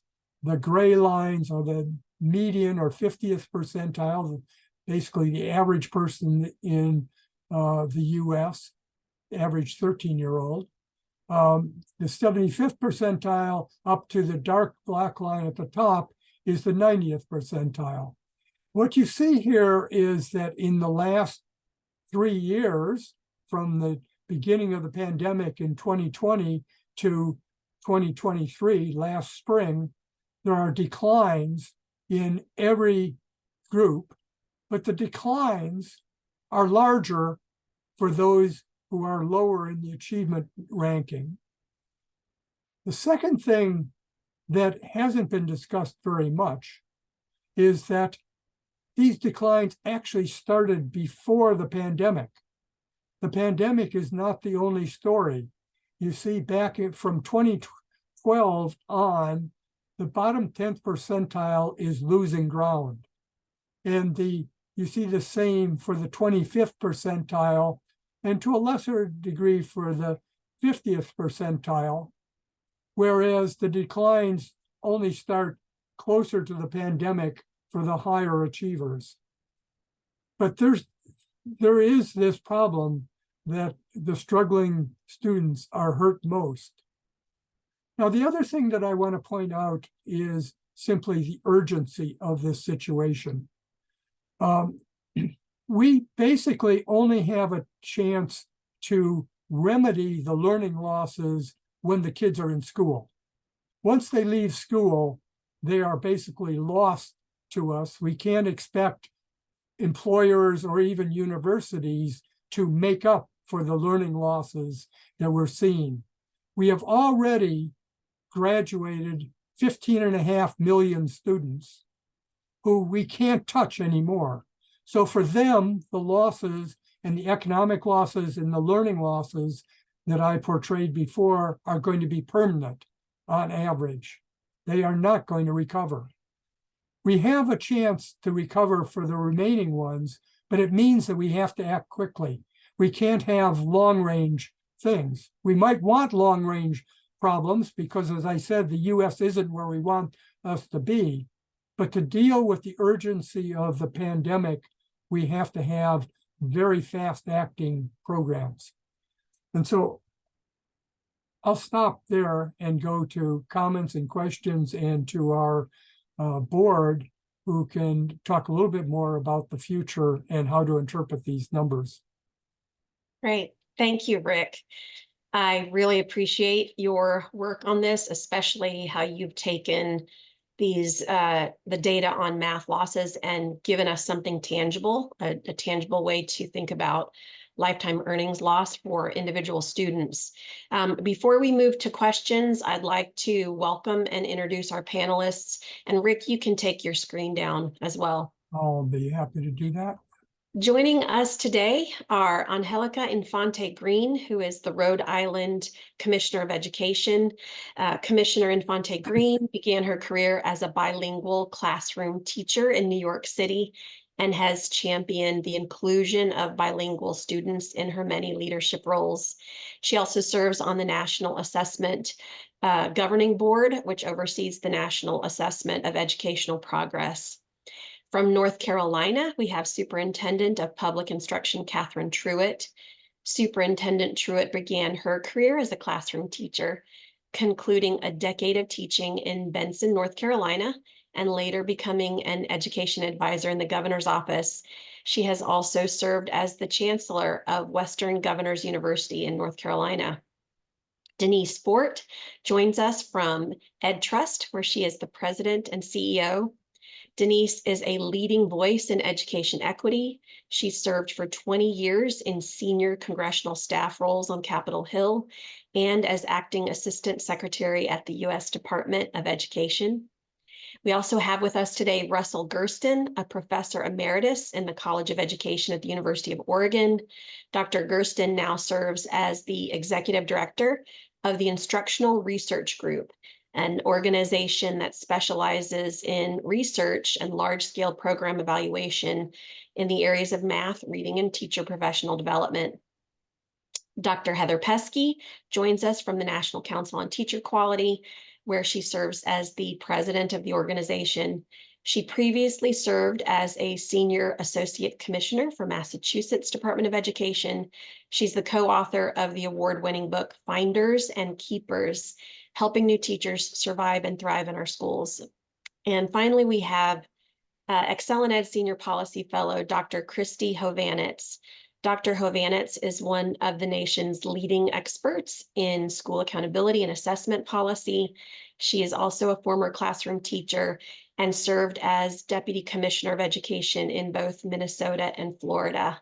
I want to welcome all of you.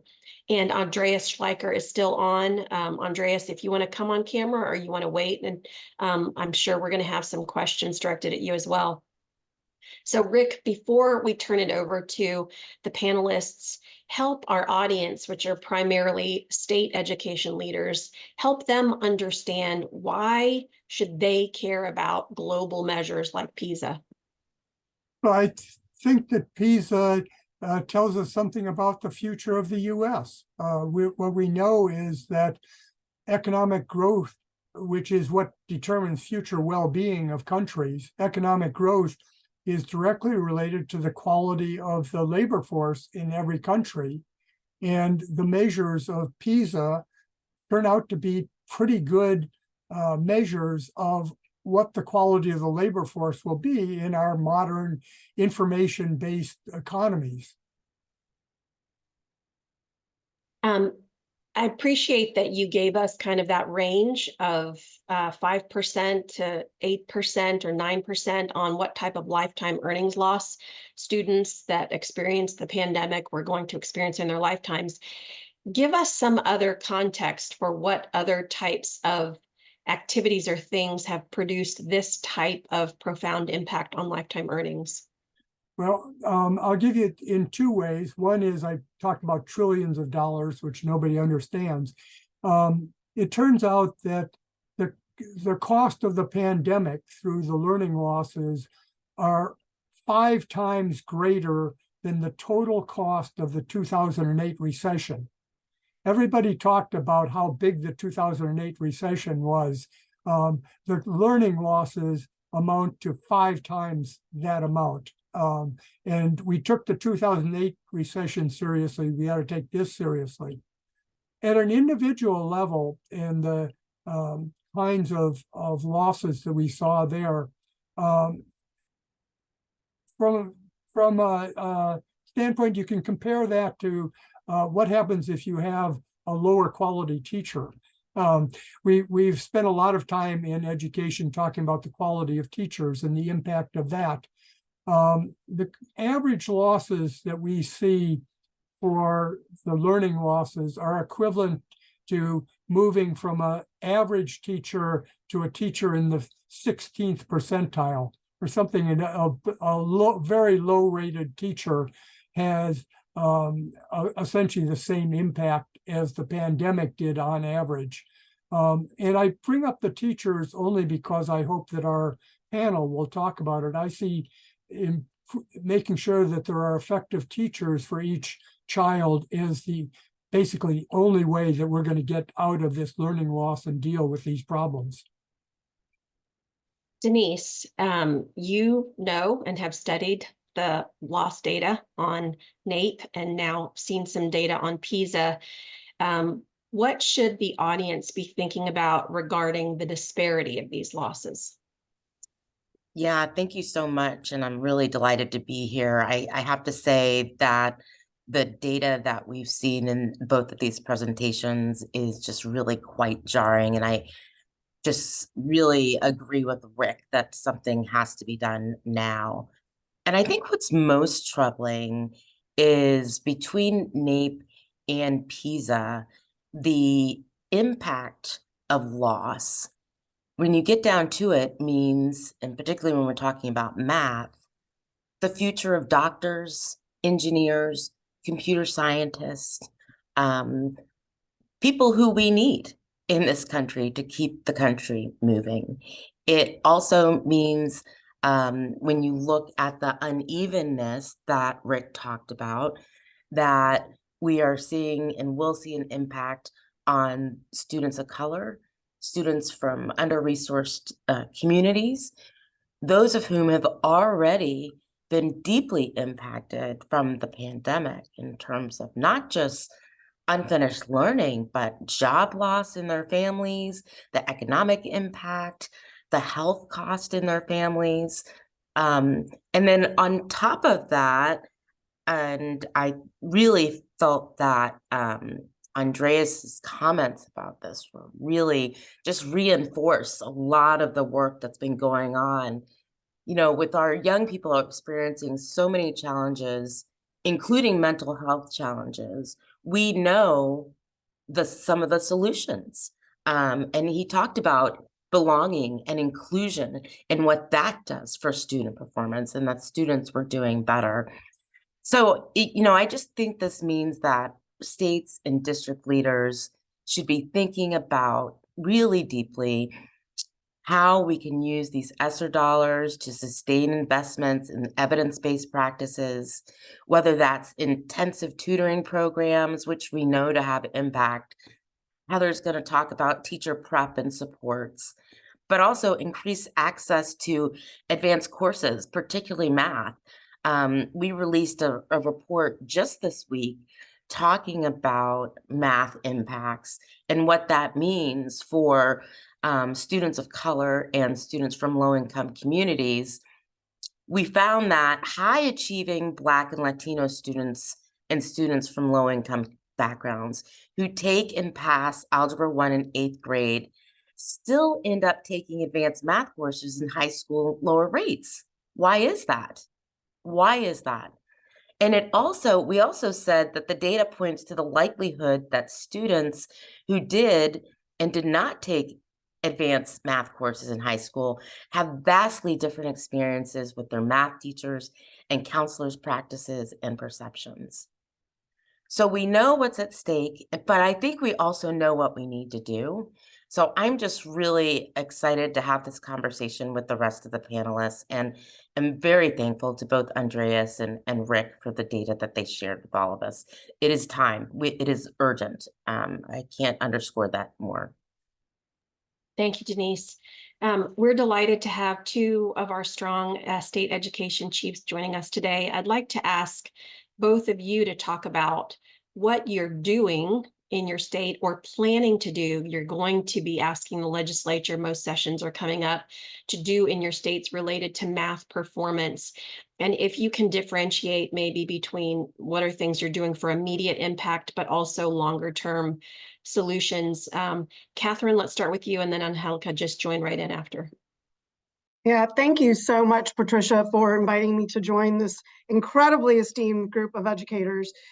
I think about this issue in terms of three buckets: what we've been doing, what we are currently doing, and what our plans are for the future.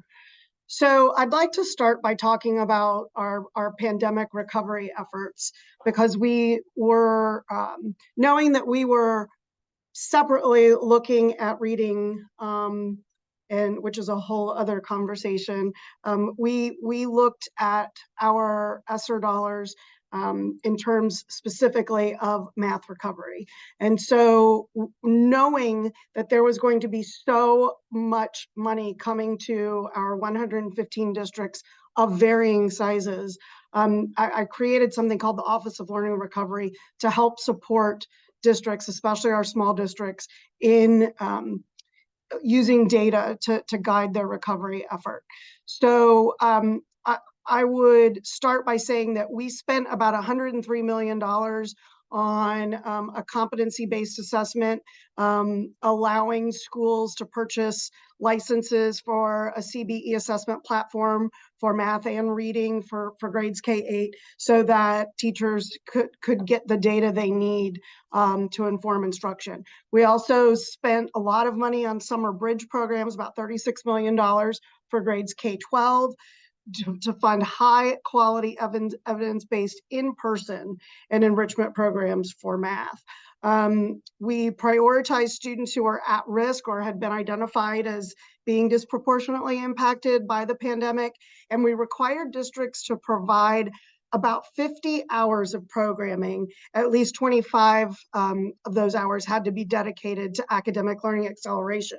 So for example, rising ninth graders were provided with ninth grade content, not eighth grade remediation.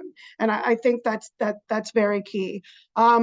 As far as the school year, we gave districts the opportunity to do math enrichment programs for grades K-8 that would occur outside of the school during the regular academic year. So again, it's that idea of adding more hours to the instructional day. And then we did a really neat competitive after-school robotics grant program to really encourage kids to spend time after school motivating them to pursue STEM fields, but also kind of building that growth mindset around math. I would say that I can say for sure that when we look at our recovery data, our biggest jump coming out of the pandemic has been in middle grades math. And I can say that we invested most of our money in middle grades math. But I think, again, it's that data conversation. We were transparent about our data. We published our data. We shared it with the media. We partnered with SAS to create a lost learning report that gave districts student level data. So it was a population study, not a convenience study. And we also continue to connect with our districts around something that we call the Promising Practices Clearinghouse. I encourage everyone to Google that. It lives on our website. We gave a lot of technical assistance webinars, and we partnered with Academic Standards to connect our districts with vetted resources to support aiming for these gains. The next thing that I'll talk about is a focus on our legislative session. We know that we need to have a statewide math policy framework that will ensure that all students are proficient in Algebra 1 or Math 1, as we call it in North Carolina, because that's truly the gateway course to being successful in advanced math courses. So our ask of our legislature for the spring will align with ExcelinEd statewide policy framework. We have got to get an early math screener into all of our K-8 schools so that we can have valid and reliable data to show teachers which fundamental skills have been mastered or not, so that reflection can be tailored to meet students' needs. We need to have high quality instructional materials, ensuring that math instruction materials to districts are effective and standards aligned. That's something that I know principals complain about all the time, is that their teachers are not aligning their daily instruction to the state standard course of study. We need to have professional development for our elementary school teachers. We're in the process right now of surveying all of our higher ed educator prep programs to determine which ones require math in some sort of math methods classes for our elementary students. And so far it's looking like not very many. And then we also need to make sure that we've got parent communication, early and intentional communication with parents for students as soon as they start having difficulties. And then finally, I'll say that we're really excited. We're the recipient of a new OECD Education and Innovation Research Grant that is designed to improve performance for high need students. It's called the PRISM Project, Patterns for Reaching and Impacting Students in Math. It's a framework developed by Carnegie Learning that will use job-embedded professional learning models to give teachers coaching. And we're going to have about 300 teachers to participate, and it's a 5-year implementation. And then finally, one of our most stellar educator prep programs, North Carolina State University, has been awarded a National Science Foundation grant on best practices for K-2 math instruction. You know, we don't have, I would say, the same level of research for early grades math instruction that we do for all of that cognitive science around how the brain learns to read. And so I hope that North Carolina can be a participant and a contributor to generating some more research on best instructional practices for math in the early grades. Hi, everyone. So very similar to what you just heard, but we were already struggling with math prior to the pandemic, right? So this was an area of focus for us. Right before I came here in 2019, when I came, we were looking at our math results. It's an area that we have lagged in historically. So we had a very keen focus, and then the pandemic hit. So for us, it was, we were already thinking about this and we were already focused on it. So when we got our COVID money, that's an area that we focused in on. So one of the things that we did, the first thing that we did is that we paid for interim assessments since we didn't have our state assessments that year. We paid for every district to have interim assessments so that we had the data statewide and we can look at the data and keep track of the kids and what was happening. So that was really important for us because data really does matter. And we started seeing where the gaps were. And when we noticed the transitional grades were really impacted in our districts. So important to know that we were only closed 3 months. We were open during the entire pandemic. So we closed from March to June, and then we started with summer school. And that was hard though, because you have quarantining, it was in and out, but we were there. And what we saw is that we saw a 9% drop in math, and we have recovered that since. So we're back to where we were pre-pandemic. So we're excited about that because there's a lot of potential. And what we did during the pandemic is that we took advantage of the crisis, because this crisis had already been occurring in our urban sectors, in the communities of color. We already had this problem. Now it was a statewide problem, not just in those communities. So we took advantage of that and we created dual and concurrent courses for all our kids in 11th and 12th grade. That was like part of what it was happening. We changed our secondary regs so that we now said that if you were going to graduate from a high school in Rhode Island, this was the math sequence that you needed to take. It was no longer by district. So we had that happen. The other thing that was really important for us was the high quality curriculum. We selected 5 as a state, and these were the 5 they could pick from Ed Reports. There's no deviation from that. This is what we're going to do. We know we have a problem. We're going to address it with high quality curriculum. At this point, 92% of our elementary schools already have adopted high quality math curriculum, 82% of our middle schools, and 83% of our high schools. In our urbans, 90% of them have already adopted and are in their implementation phases at different phases. So we took advantage of that and said, this is not somewhere that we want to go. So we had the curriculum, we have professional development. Everything that came from our office at the state level was just math, math, math. That was the area that we decided as a state that we were going to focus in on. And what we ended up doing is that we started pushing. And with our COVID, with our dollars, our pandemic dollars, one of the things that we did is that we put coaches in schools, math coaches. That was really important for us, that we had experts helping and supporting. And that was our focus. And then what we started doing is taking apart those students that were most impacted by the pandemic in our urban sectors, or the kids that either were more impacted by COVID, their families, and started looking at attendance data. So how many did come, didn't come? We're all struggling with chronic absenteeism right now. And when we looked at our data then and now, we have about a 20% gap in math for those kids that are chronically absent. The picture looks very different for the kids that are consistently going to school. So we have a big chronic absenteeism around math. What does that look like? How do we make up that time? One of the other things that we did is that we made the day longer. And our biggest urban in Providence, we added at least 15 days to our calendar. That's what it came out to at the end of the day, at the end of the year. So more time, curriculum, professional development, things we all know, but really having an intense focus around this and making sure that the teachers have the professional development that goes along with it. So that has been really important for us. So now this legislative session, one of the other things, you know, we have the Right to Read Act, meaning that we are on the science of reading. Now we're going to have a numeracy act. What does that look like? What do we expect to see in the classrooms for math? That has been extremely important. So that's what our next legislative session, and those math coaches, since the money is going away, I want the state to pick up the tab on that. That is something that we have seen gains. We don't want to lose those gains. We want to keep moving forward in a way that makes sense for our community, and we want to excel.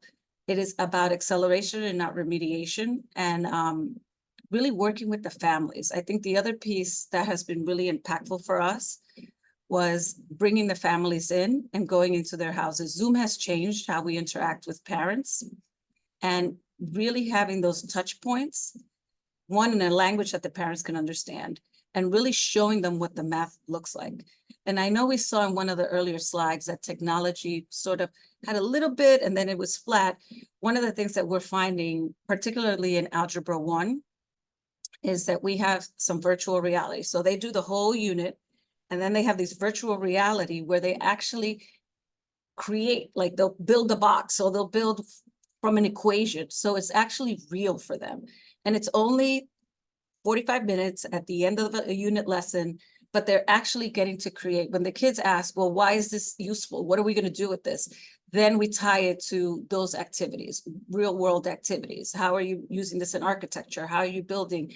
And it goes into their CTE courses. And that's a whole other area that we focused in on, is career technical education for everyone, not for just some subset of kids, for everyone in the state.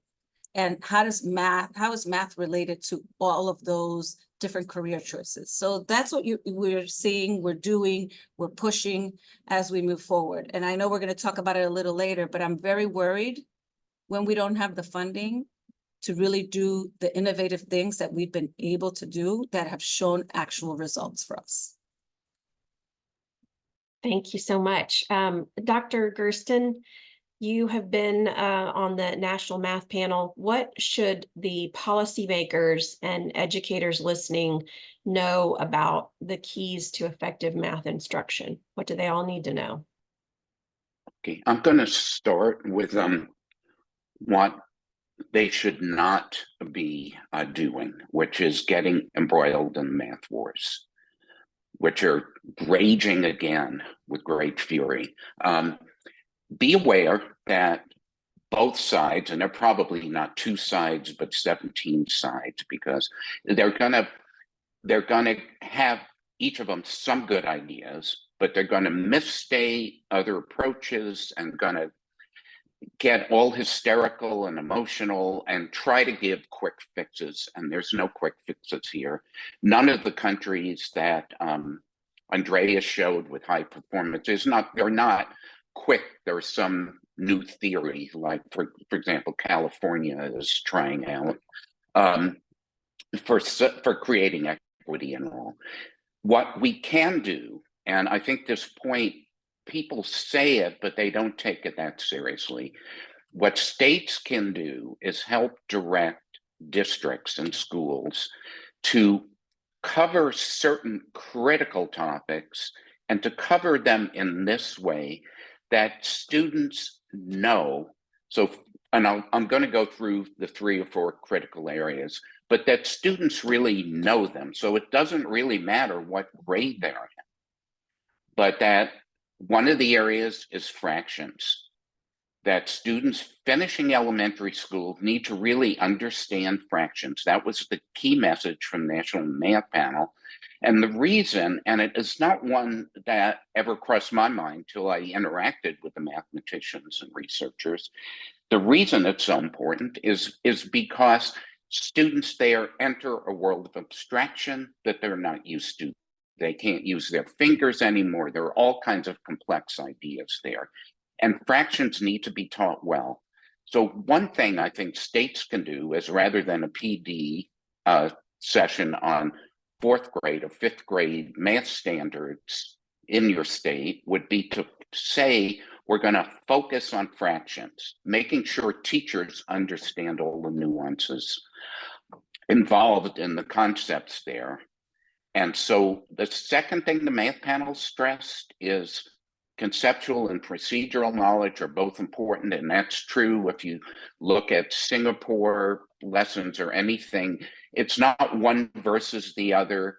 They're both incredibly important, and by doing math, which is solving problems, be it simple computation problems or complex word problems that Angela and Andreas were talking about, you develop insights, you understand the ideas. You can't just, when people say, well, all your lessons should be conceptual, it doesn't work because they have nothing to link it to.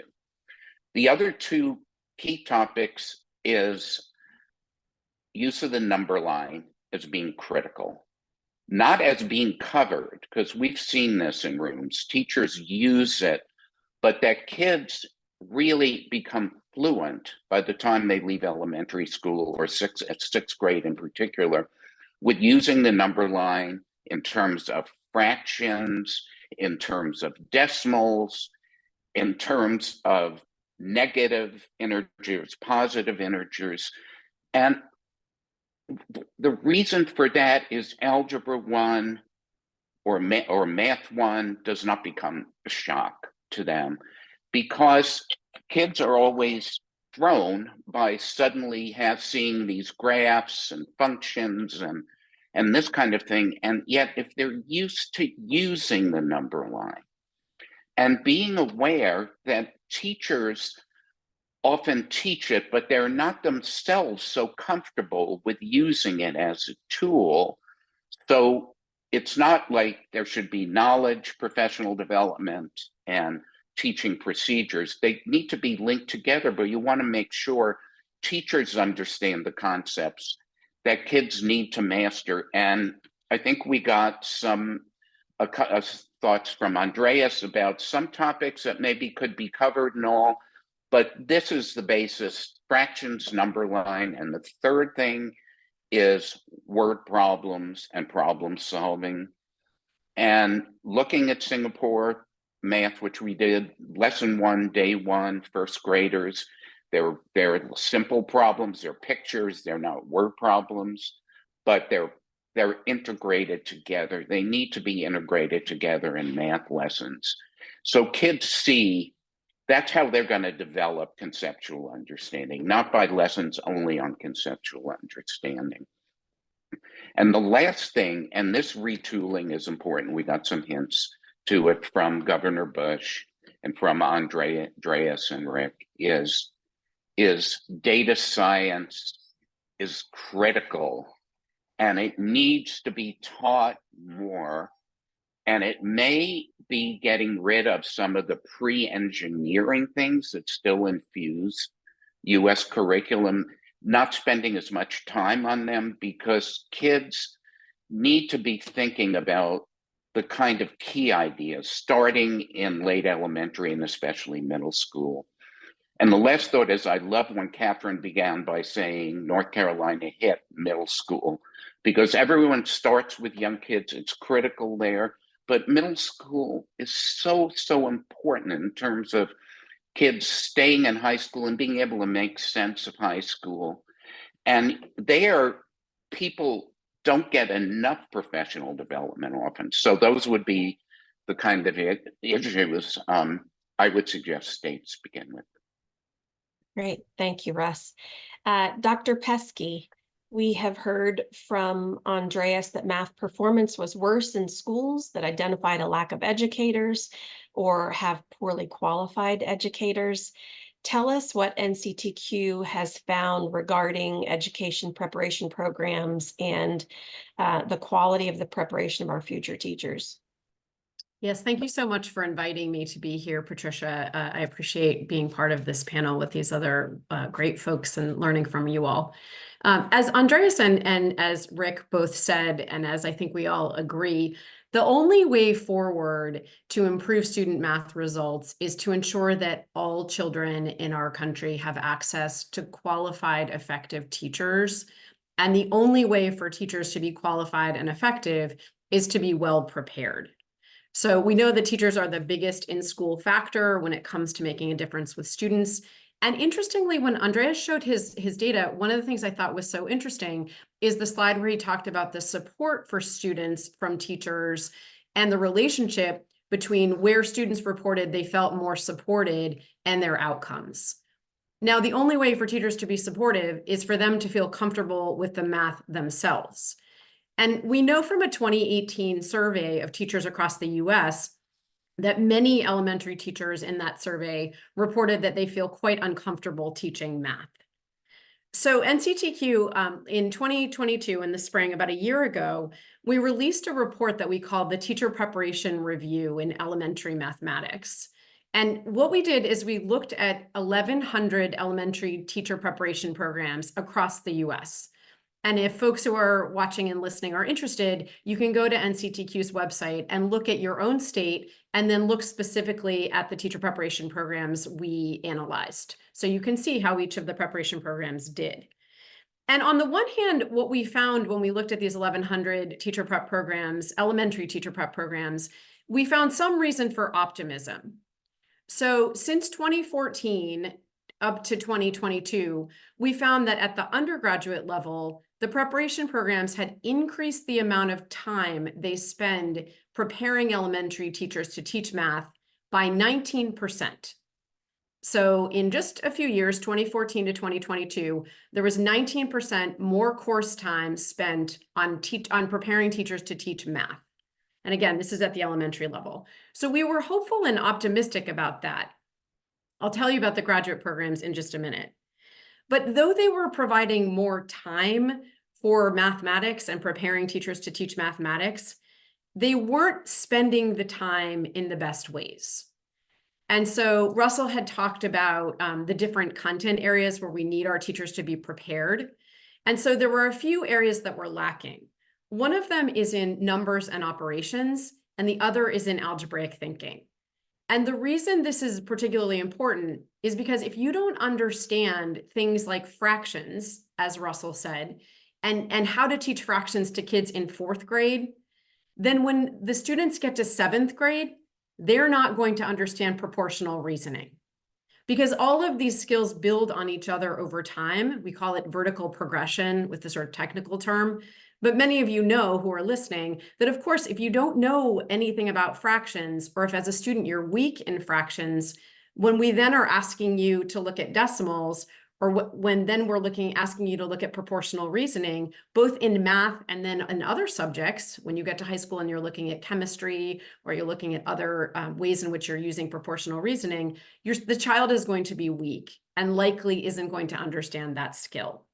So the teacher prep programs simply didn't spend enough time looking at numbers and operations and at algebraic thinking. There was more time spent on what we call mathematics pedagogy, which is how you teach the concepts, but not enough time spent to ensure that the teachers had the foundation of content knowledge that they needed. Now, I just told you about the undergraduate programs where we saw 19% more time, but where they really need to hone in on what they are actually teaching during that 19% and the rest of the coursework. But unfortunately, in contrast to the progress we're making at the undergraduate level, when it came to graduate programs, the average graduate teacher preparation program in the US that we analyzed spends only 14 hours on mathematics content knowledge. 14 hours of time. Now, I know many of you are parents. I'm a parent, and I am tracking things like how much time my children spend on screens. 14 hours of time, that's like a week. It's just a very, you watch a movie for 2 hours. That's like watching 7 movies and thinking that that's enough time to spend on math content knowledge. It simply is not. So we really need to focus on ensuring that when teachers are getting prepared in graduate programs, they're getting a more robust set of courses and have a stronger understanding of the content. And when it comes to undergraduate courses, we need to make sure that they're getting enough of the content in numbers and operations and algebraic thinking, as well as geometry and measurement, as Russell indicated, as well as data analysis and probability. So really focusing on those content areas. I'll close by giving you, I think, about 4 recommendations for things to think about as a state if you want to improve teacher preparation and strengthen the teacher workforce so that they're really ready to make the kind of impact we need to make, especially given the loss of learning that happened during the pandemic. So just 4 quick things. First is that states have the authority to set the standards for what teacher preparation programs should be doing to prepare aspiring teachers. And right now, those standards in math are way too vague. So when we looked across states as of 2022, only 11 states provided really detailed math standards for elementary teacher preparation. So those can be strengthened and made much more specific. And then relatedly, the second action to take is to hold the programs accountable to preparing the candidates against those strong standards that you would create. And one way to do that is by looking at your licensure tests to ensure that the elementary teacher licensure tests, and I see Catherine smiling because I know that she's done a lot of this work, so has Angelica in Rhode Island, looking at the state licensure tests and making sure that that licensure test of the aspiring teachers is aligned to what you're asking students to know and what teachers need to know. And then look carefully at the pass rates, especially the first-time pass rates for the candidates who take those licensure tests. And finally, I would go back to something that both Angelica and Catherine described doing in Rhode Island and in North Carolina, and that's making sure that you're preparing teachers to teach high-quality curriculum, so that you're no longer in teacher prep asking elementary teachers or middle or even secondary teachers to create curriculum when we have a lot of really strong curriculum out there that they should be prepared to use. So once they get into districts, they can hit the ground running rather than creating a bunch of curriculum that is likely to not be very good. So again, I would just underscore, we can change the math outcomes that we saw from Andreas and that we saw Rick analyze state by state. We can change our student math outcomes, but we have to focus on the preparation of teachers and supporting the effectiveness of teachers in order to be able to change those outcomes positively. Thank you, Heather. That was great. And in fact, I'll just say to all of our panelists, we had a kind of a comment question that came in. Would you please provide handouts? So all of you, especially who are making, here's my 4 recommendations, here's my 5 points, here are the things that states need to focus on. If your staff could send us kind of your top line of what you're saying, and then we'll make sure when we send out the video for this that all of the attendees get your main points as well. Christy, you work with policymakers every day. What do you see as the formula that state leaders need to do to improve math outcomes in their states?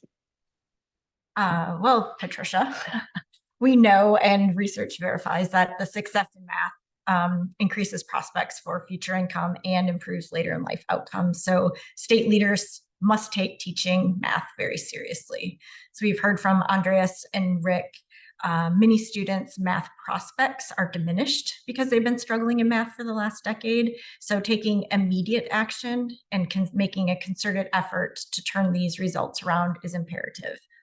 Unfortunately, there really aren't any quick fixes to reverse this decade-long trend.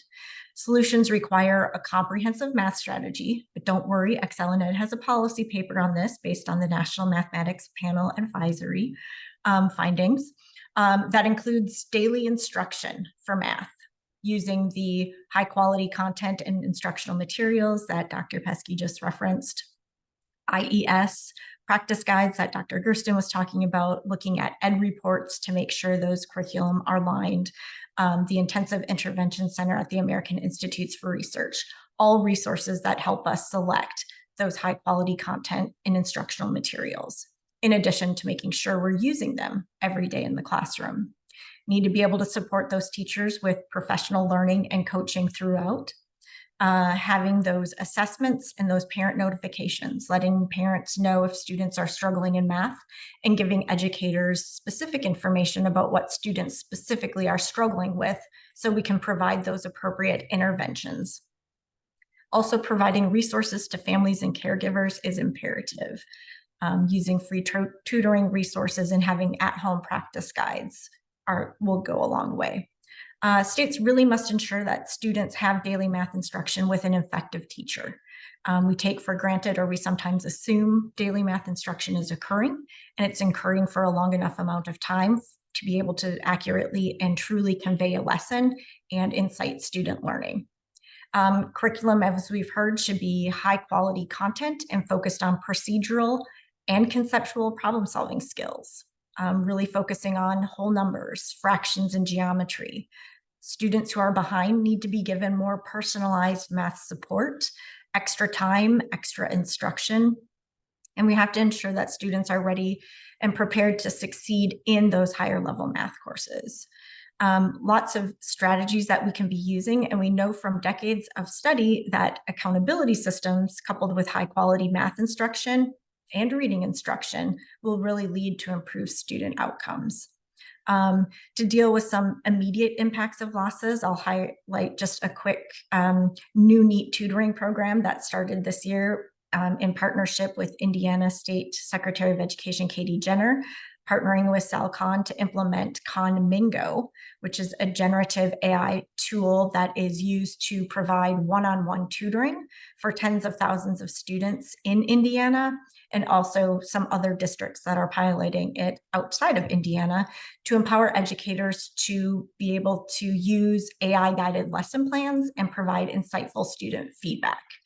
Conmingo is part of everything that Con is offering right now.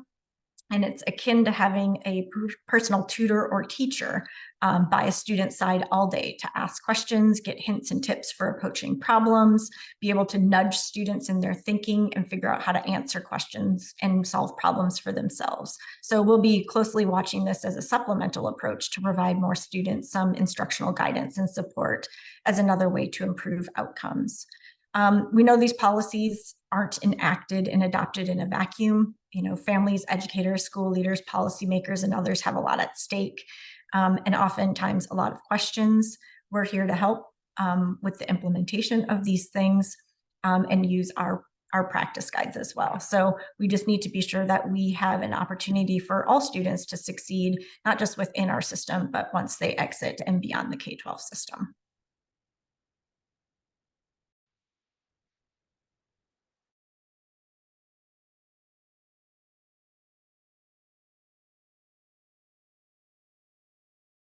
Can y'all hear me now? I think it was my internet.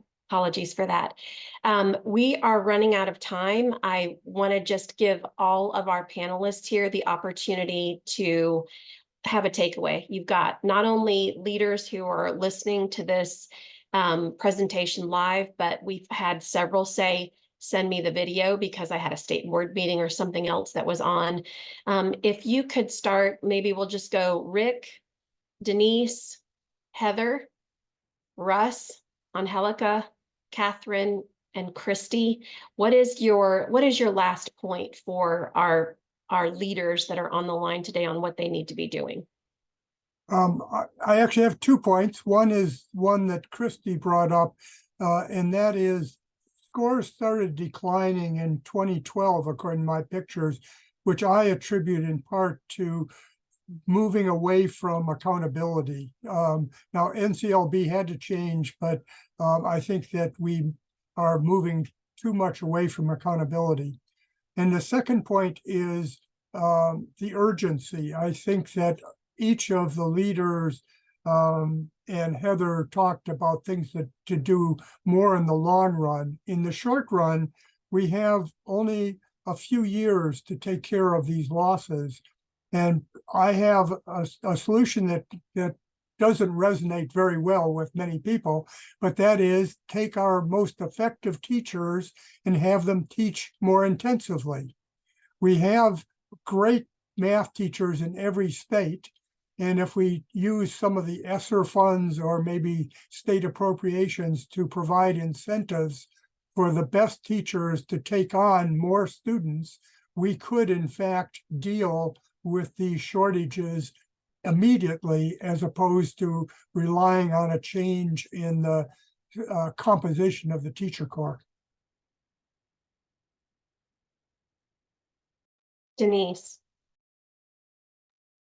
Thanks, Patricia. And I really enjoyed hearing from the other panelists. I think, you know, another thing that we haven't really talked about is students do aspire to do well in math. Some of the challenge there is that there are some expectations that they can't do well. And so we have people that don't expect them to do well, therefore are not teaching to the highest standards, not putting the right curriculum in place, not thinking about how we're going to accelerate learning. And so these adult mindsets are also things that we need to change if we're going to directly do something about math and math performance in this country. And I'm going to double click on both what Christy and Rick said. States have moved too far way back from accountability, and we need to make sure that the systems that are directly engaging our children are being held accountable for high standards and for their outcomes. And the urgency to do that is right now. Thank you, Heather. I would say as states focus their strategies and their comprehensive strategies on improving student math outcomes, you must focus on teachers, and teacher preparation has to be part of that. So focus on both in-service teachers, as Rick and others have suggested, and focus on the teacher preparation as well. And all of us know right now that the children who are getting the least access to the best teachers are our children who are children living in poverty, children of color, our English learners, and our students with disabilities. And we have to change those patterns. So increase your focus on teacher prep, ensure that teachers in-service focus is included in your math strategy, and make sure that the children who most need them are getting access to the best teachers. Thank you all. Thank you, Russ. Hard to pick one, but I think I'm going to go with fractions as the key thing, because I looked at the reading reforms first in the individual states, and that happened around 2000. And the idea of phonological awareness, people glommed onto that, and then so much more happened, but it seemed a little different, a little hip. So the idea that fractions means success in algebra, that's the kind of thing that you could see. It sounds a little different, a little cute. Not, oh, we're going to look at the 4th grade standards. So let's do that one. Let's get fractions right. Yeah, Angelica. So I think what's really important, and this is going to be more global, is that we keep reminding people of the effects of the pandemic. Everybody sort of thinks it's over, and that, you know, in the spaces that I'm in, it's over. We're going to go back to business as usual. And it's not. It's not. And if we don't really concentrate on math in particular as a nation, we're going to be in a lot of trouble. And that means from policy to teacher preparation to regulations. But I think the federal government is really sort of, this is it, right? Our ESSER dollars go away.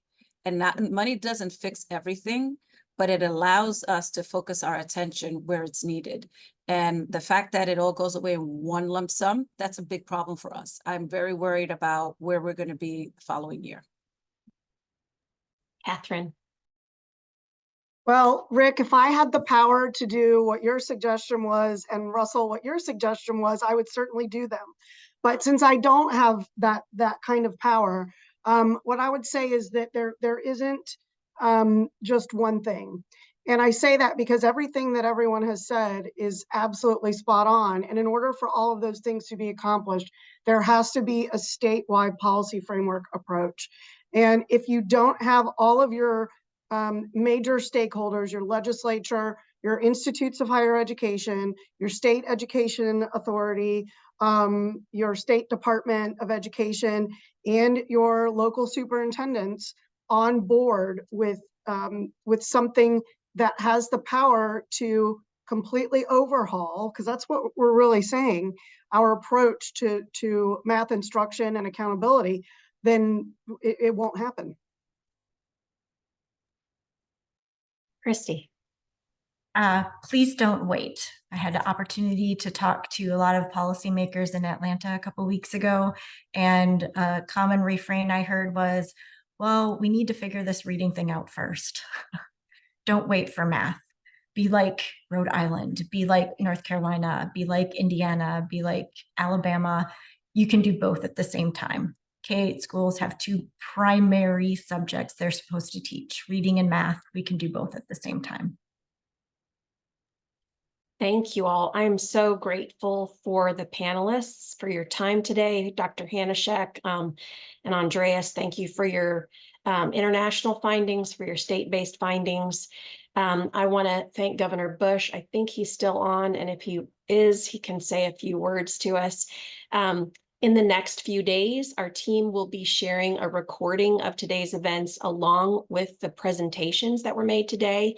And then my last ask for all of our panelists, give me those 3, 4, 5 bullets that you were recommending or things that you've done in your state. We have audience members that ask for those.